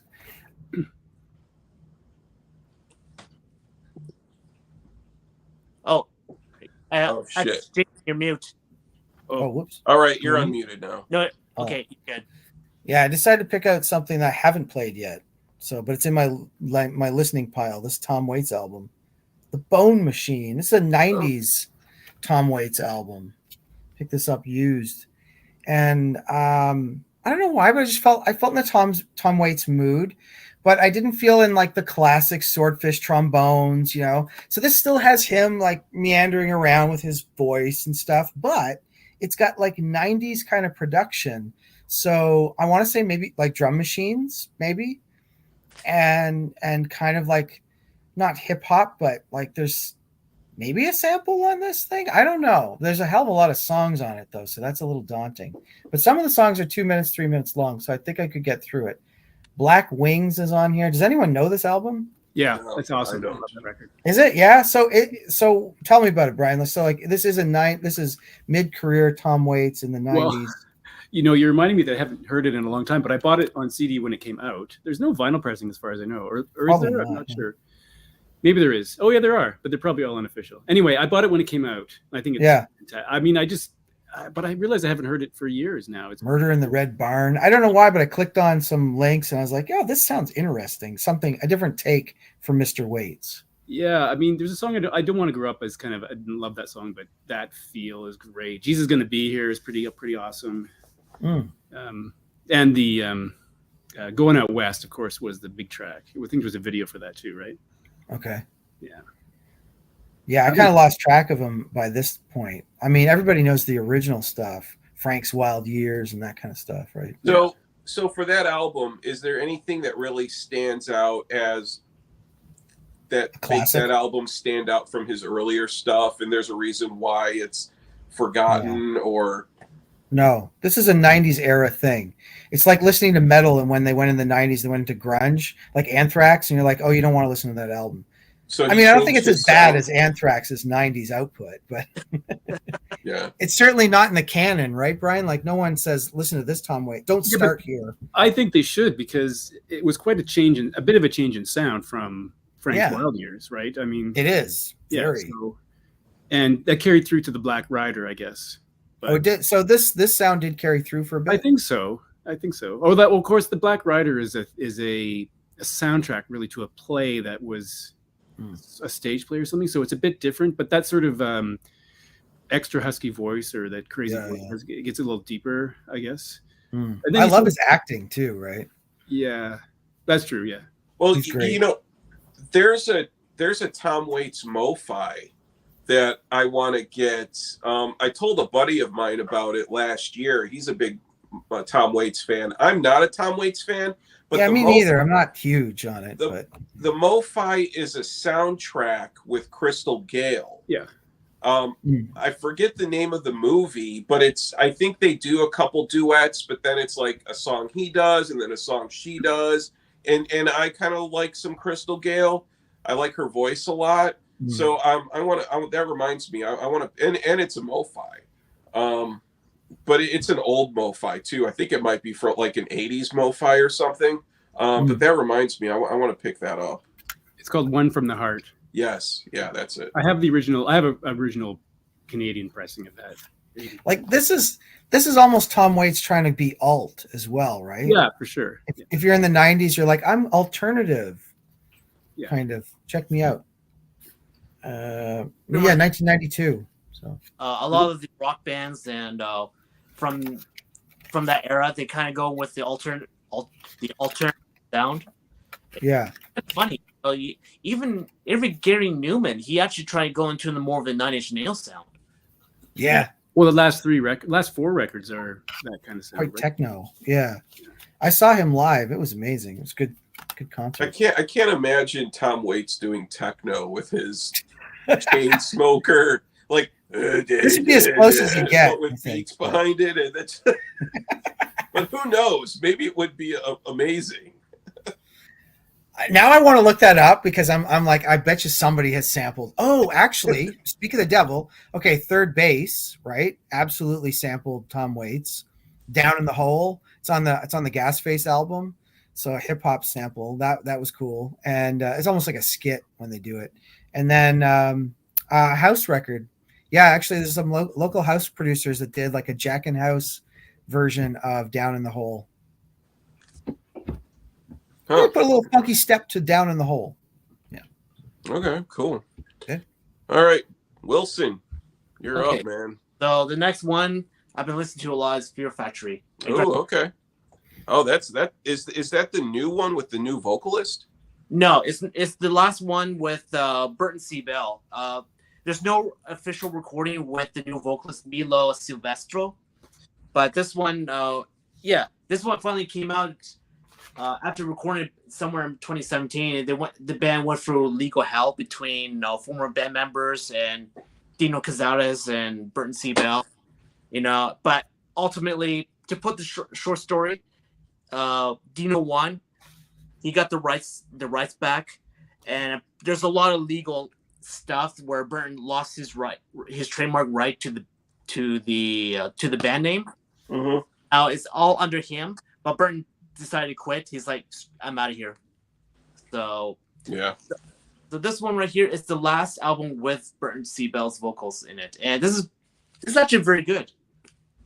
So it has these songs like Rico, Disruptor. These two I've been listening to a lot lately.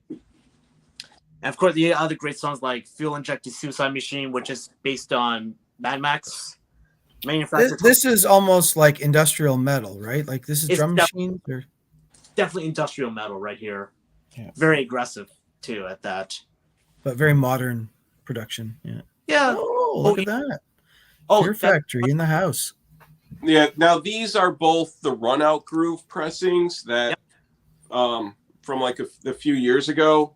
I haven't opened them yet. Honestly, over the years, this one's really grown on me. I really like this one a lot. Yeah, absolutely. But and then this was the one I was so into this when it came out back in the 90s.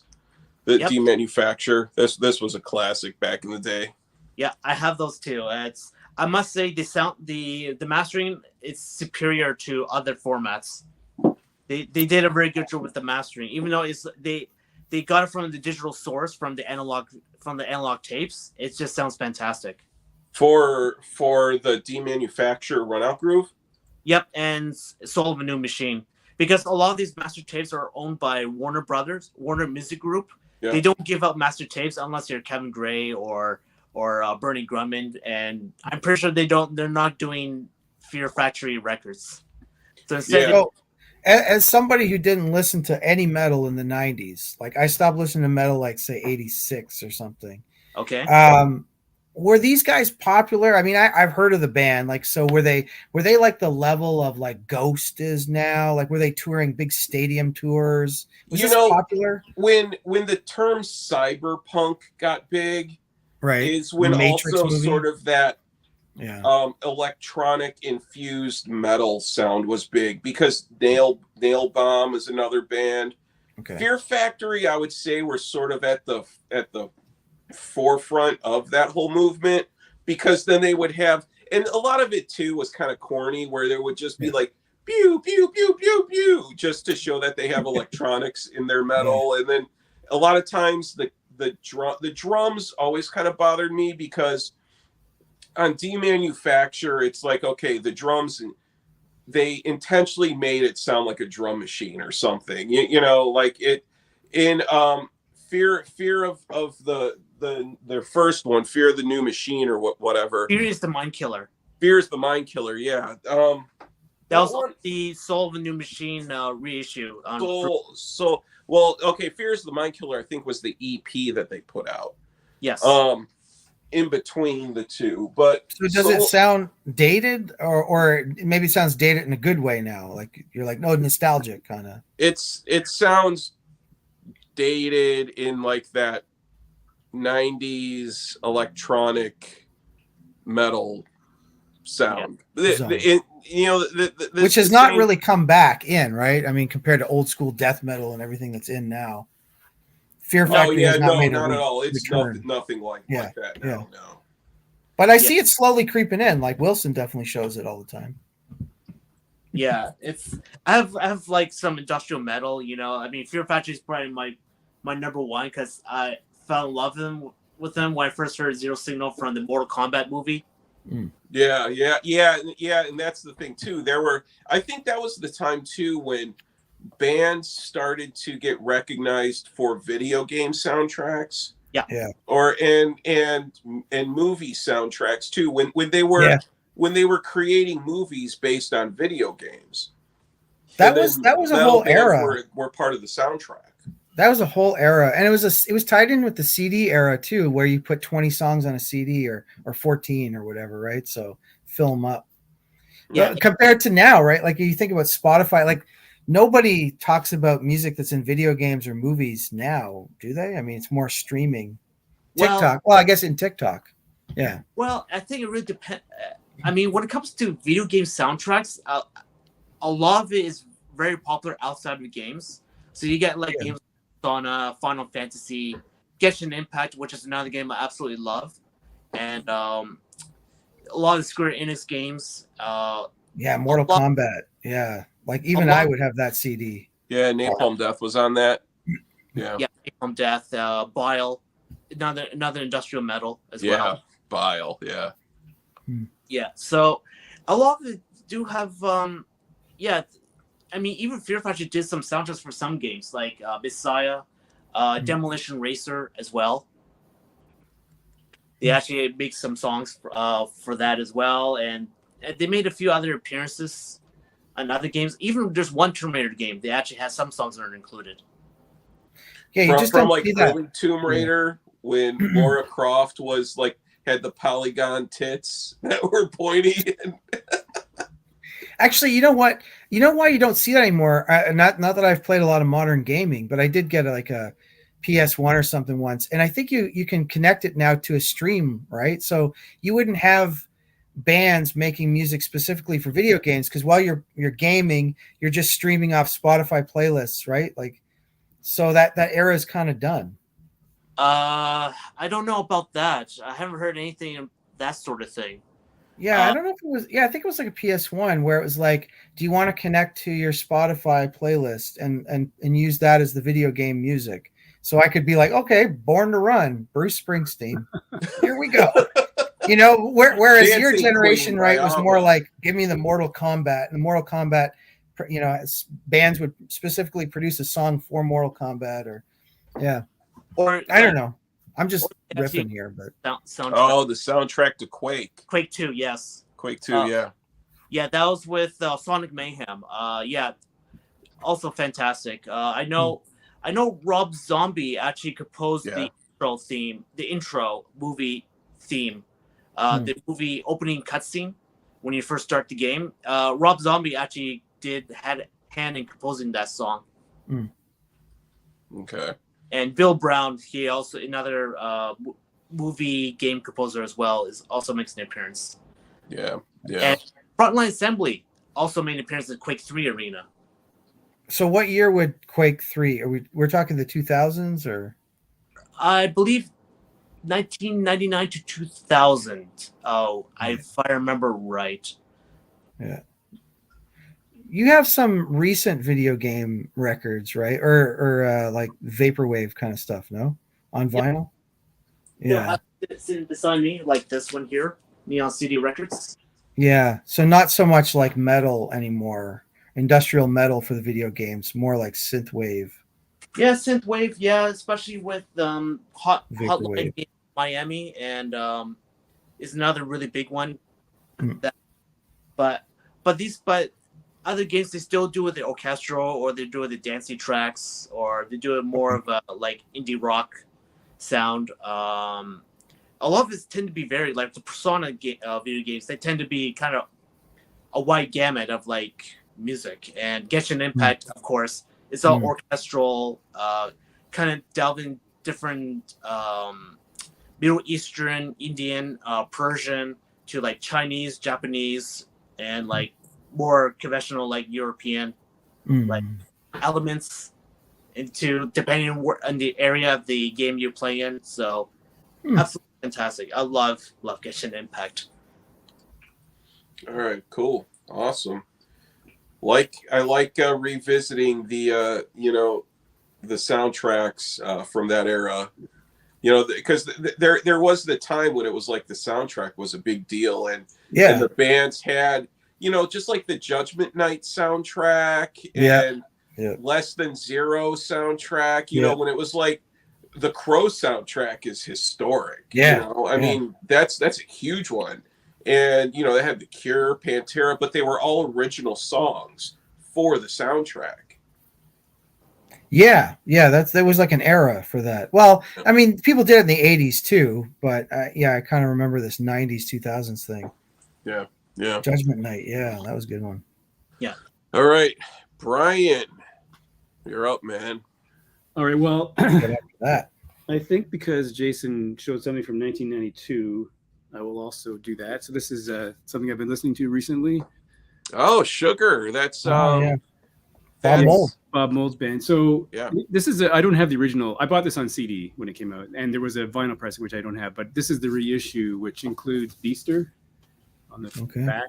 So it has both the mini album and the actual album, which I think they're both amazing. Beaster might be actually better because it's a little I don't know. It just sounds. It's a short record. Beaster only has 6 tracks, but yeah, this is good. I mean, I loved this record when it came out, and I still like it.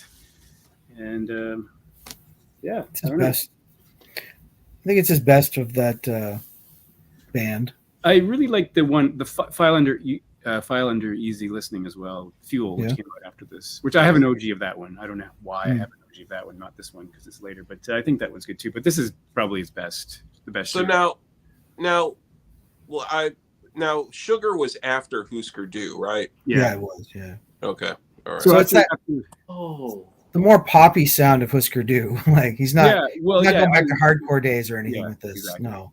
Later stuff. It sounds like later Husker Du probably. Yeah, and it kind of got filed under 90s alt. Yeah, 92, right? You're saying. He had some solo records, and then he put Sugar together, and then he went back solo. But I have all of his solo records, and they tend to sound a little bit the same.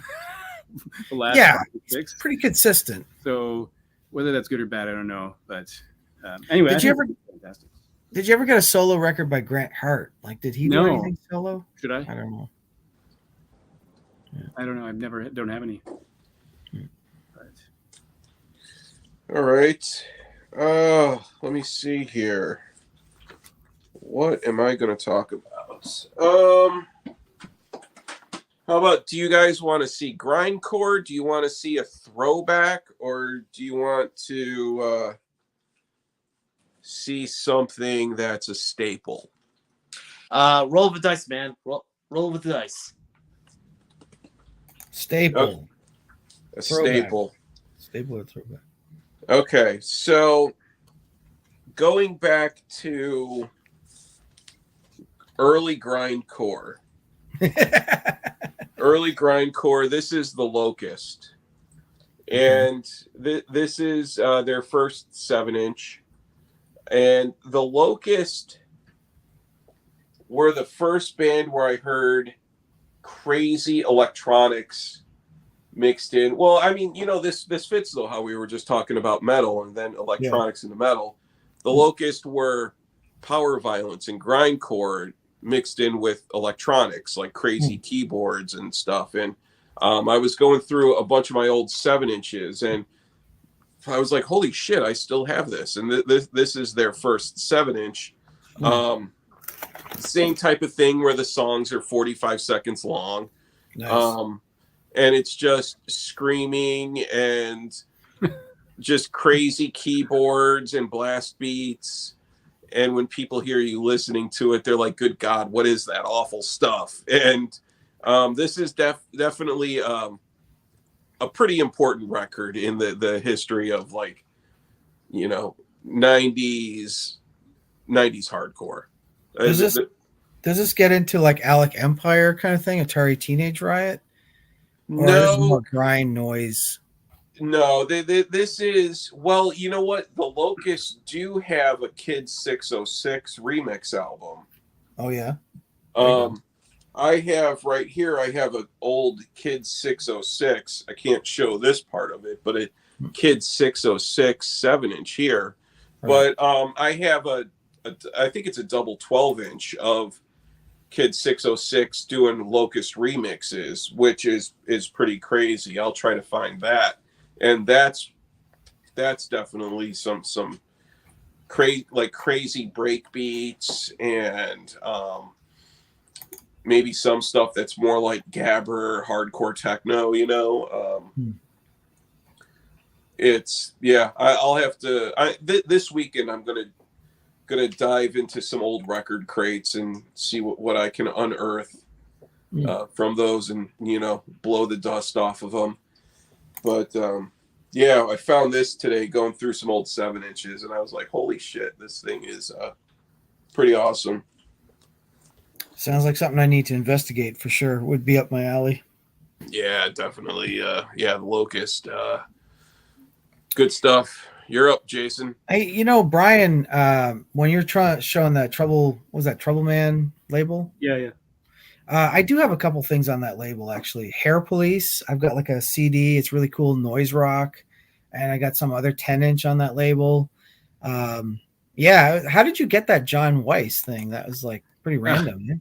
There used to be a shop in Toronto called June Records. Have you heard of it? Yeah, I remember June. Yeah. So I went in there one day and I was just flipping through I guess it was the avant-garde or experimental section, and it was marked down and it was pretty cheap, so I just grabbed it. But I didn't know anything about it when I bought it. It was kind of blind. Well, the cover is very deceiving. I mean, you would think indie rock or something, but you did know it was in the avant-garde section. Yeah, it was not. It could fly anyway. Yeah. Yeah. Cool. All right. Well, I'll show a single this time. Since we've been talking a lot about electronic music, I'll show some techno. And it's from the 90s as well. This is from 1999 on the Sativa label out of Scotland. I don't know if you know that label. It stands for pot, right? Sativa? Sativa? So I've heard. Yeah. The producer's Dave Terada. I don't think Dave Terada is from Scotland. The label is from Scotland. There's Neil Landstrom's on this label. Really good label. Oh, Neil Landstrom. Okay. Actually, Dave Terada is a producer from Edinburgh, Scotland. And this is just some fucking kick-ass acid techno. 4 tracks in total. The EP is called Dance Macabre. You got Howler, Morning Misery, Rycoclops, and Craig Lockwood. And it's a pretty solid EP. I think I had it in my shop. I was going to sell it, and then I pulled it back. That happens sometimes. I do have a bunch from this label. It was a good underground label. I didn't have a lot back in the 90s. You didn't see it that often. It wasn't as big as Trésor or Downwards or Drum Code. He does have stuff on Trésor as well. And I was just checking on Discogs. He's still producing stuff in 2020 or whatever. But so a techno single from the 90s. Nice. A good label to check out if you're looking for like solid underground, all analog based, right? This is before the laptop on this label. You know what? I dug out some more techno records this week, and I was listening to them on my system, and I was just like, holy shit. You know, the analog stuff, you know, the 909 or the 303 and all that, and it sounds so good on my system. Plus a 12-inch. Yeah, you can't get better sound than a 12-inch, right? Like a single. Yeah. Just the grooves are all wide. It's better than an album. Oh yeah, totally. Wilson. Okay, so we're gonna go through this round. We'll do one more round, and then that's it Gotcha. for the night. All right. The next one I'm going to show is Pet Brick. They're the side project with Igor Cavalera of ex drummer of Sepultura, and Wayne Adams of Big Lad. So to describe Pet Brick, they're more of like a noisy industrial sound, I guess you could say. A lot. It's very rhythmic, almost rhythmic. It's almost like metal, but there's no guitars. It's just electronics and synth and an analog drums to go with it. So it's quite an interesting record. That's the album cover, which is Igor's son, his youngest son. So it's kind of hard to describe it, but a lot of it is it's very harsh sounding, especially with the song Radiation Facial, which features Dylan Walker of Full of Hell. Yeah. And of Lima Layton on Coming, which sounds a lot like a Laurie Anderson song. It sounds very similar, but it's more updated sound. So she has that similar vocal cadence. And Dwight Hillian of Integrity also makes his appearance in one song as well. Huh. I'll check that out. That sounds interesting. Yeah, you can get that Juno Records for Pet Brick. Pet Brick. Yeah. Give that a shot. I'll check that out. Sounds good. What label is that on? It's under Rocket Recordings. Okay. All right. Brian. All right. You're up, man. All right, here's something I listened to recently. Canadians. Canadian band. Yeah. So the funny thing is, I actually know one of the guys in this band. He has a kid the same age as ours, so we used to see him all the time. So yeah, I mean, I don't listen to this very often because I find the vocals a bit. Well, I guess that's the whole point of this genre. The vocals a bit harsh, but I do like the music. So I don't know if I have a lot to say about it because I've only listened to this maybe twice in my entire life, including once recently. So and this is the only one that I have from this band. I don't have anything else. Yeah. So yeah, I've never heard of them. What is it? Indie or what is it? No, I think it's I think hardcore. I think there's a lot of genre, like a lot of things. If punk rock, indie, post-hardcore has been mentioned. So many different labels, but hardcore punk, I guess, would be. You never heard of them? No, I don't think I've heard that. No, I've seen them everywhere, but I never got a chance to listen to their music. But you see these pretty everywhere in many Canadian record shops. Yeah, you find one in any shop you go in for sure. So I'm an American and I heard them, but the two of the Canadians here haven't heard them. No. Well, see, the packaging right away would throw me off. For me, when I'm going hardcore punk, I'm looking for a Xerox cover. I go like a crust kind of thing. And this looks like it's professional. It looks indie or pop or something. Yeah. Well, it's on Matador Records. So yeah, and I don't buy Matador at all. So I'm a snob. Arts and Crafts in Canada. Arts and Crafts, yeah, those labels. But I'm gonna check it out. I mean, I get surprised. Sometimes there's good bands that I miss, right? Because I skip over it. All right. What year was that, Brian? Is that like recent? 2014. Okay, yeah, in the 2010s, yeah. All right, cool. I'm gonna go with this is the last round, and then we'll call it a night. Okay. I'm gonna go with a hard techno record. It's a 12-inch by DJ Misja. And yeah, I know that. Yeah. This is from off of X Tracks Records. It's two songs. Side A, Nymphia, I think is what it's called, and then side B, Nalenheed. I don't know, whatever. But side A, it's just a pounding, hard, minimal techno. Really hard pounding 909, bass, kick drum, good hi-hat arrangement, sort of a spooky sounding whispering type of melody in the background, and then sort of like some like hard synth kind of fucked up sounding synths, in it too. Definitely like a really good song. One of those type of songs that is a floor stomper. Especially I really like the hi-hat arrangements on it. Mm.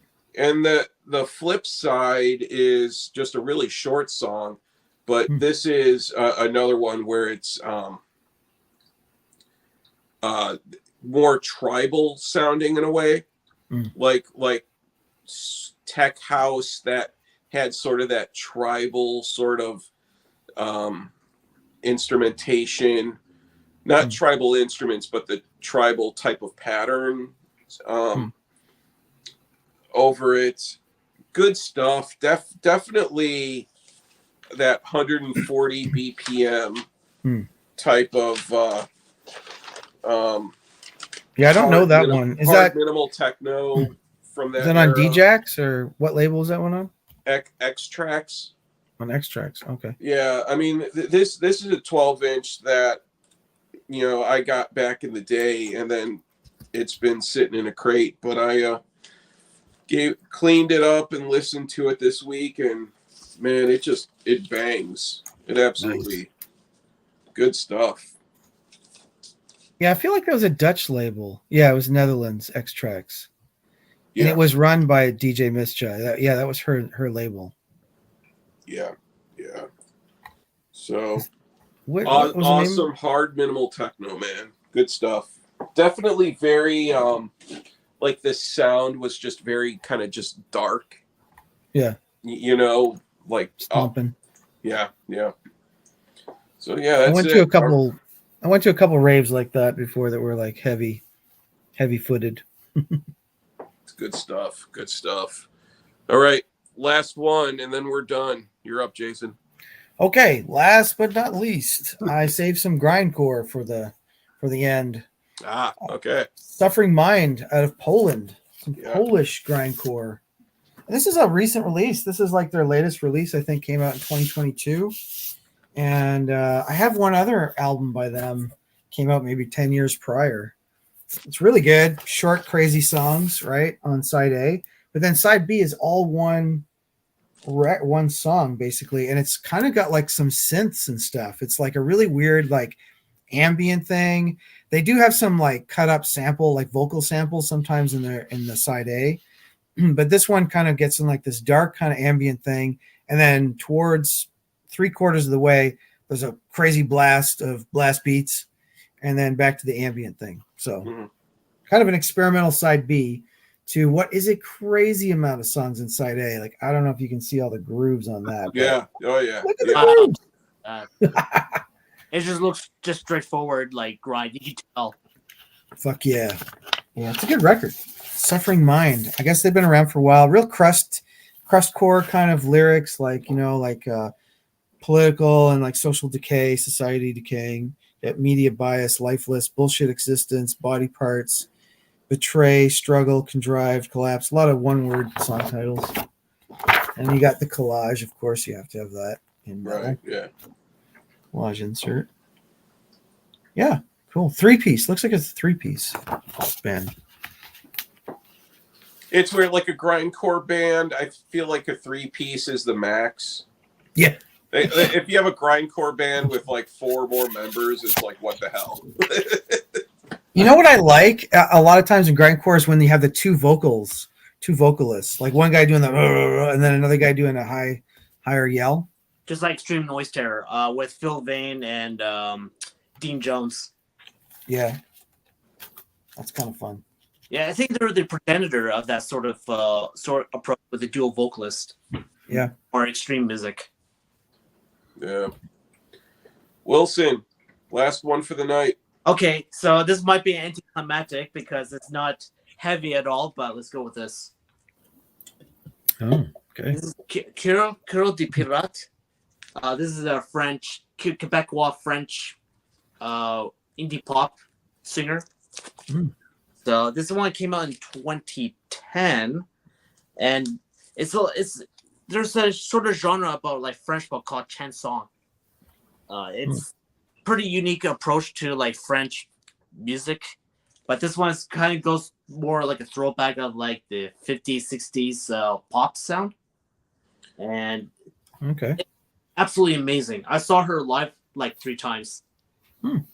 Yeah, she's very popular even in France.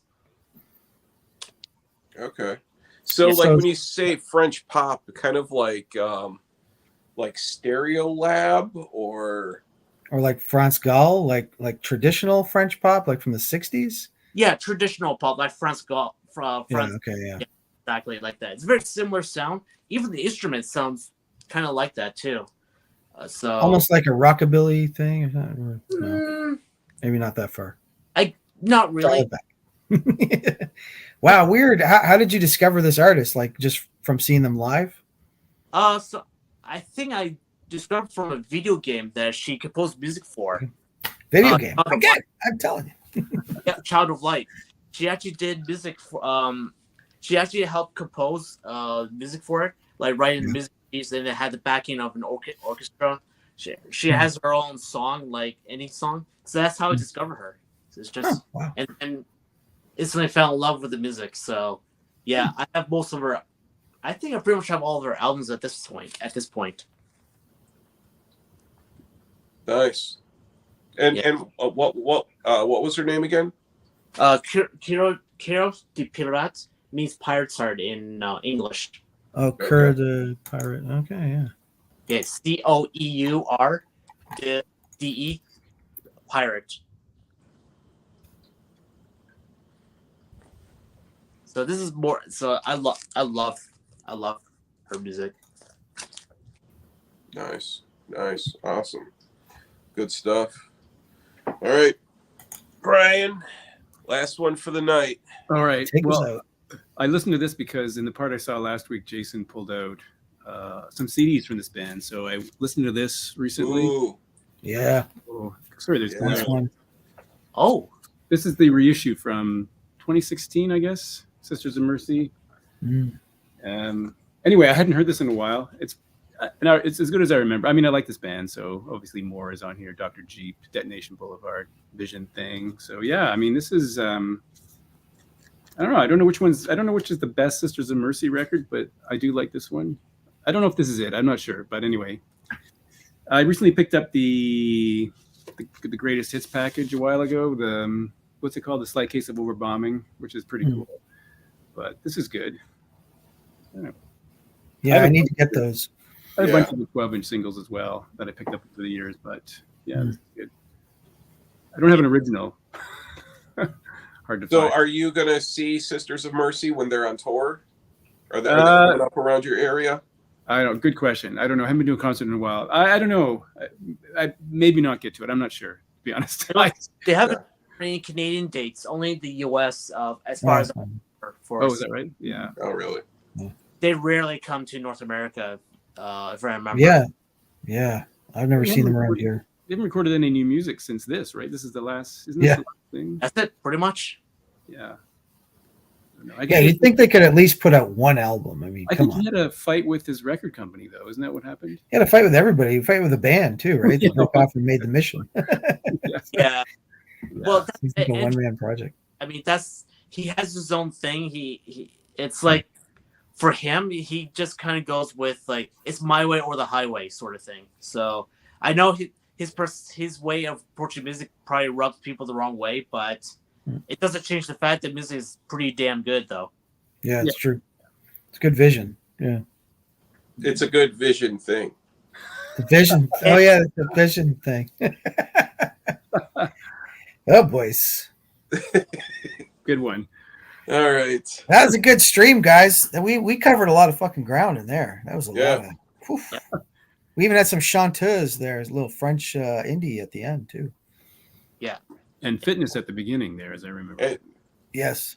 And again, all Canadians. I'm the sole American. Next time we do this, I'm going to have to drag another American on. Be like, I think so. On, let's get some Bruce Springsteen on here or something. Just to even it out. John Mellencamp. Some Neil Young. Oh, wait, he's Canadian too. Well, Bruce So Springsteen. next week we're going to do it on my channel, right? I think we're going to go back and forth. Yeah, The yeah, stream thing. That's kind of fun. yeah. That's cool. Cold life. All right, awesome. But I think one thing we should do. Oh, so by the way, I did order With Sympathy on vinyl. Oh, nice. Wilson, when I was asking you about which pressing to go with, I got the one you recommended. And here's what's crazy: I ordered it Monday. Mm-hmm. The person who I bought it from is in Chicago, and I still haven't gotten it yet. That's very far. Let's go to his house. I probably could have walked to their place to pick it up in person, but here now we're going on. Oh, so tomorrow's Friday, and I still don't have it yet. By mail.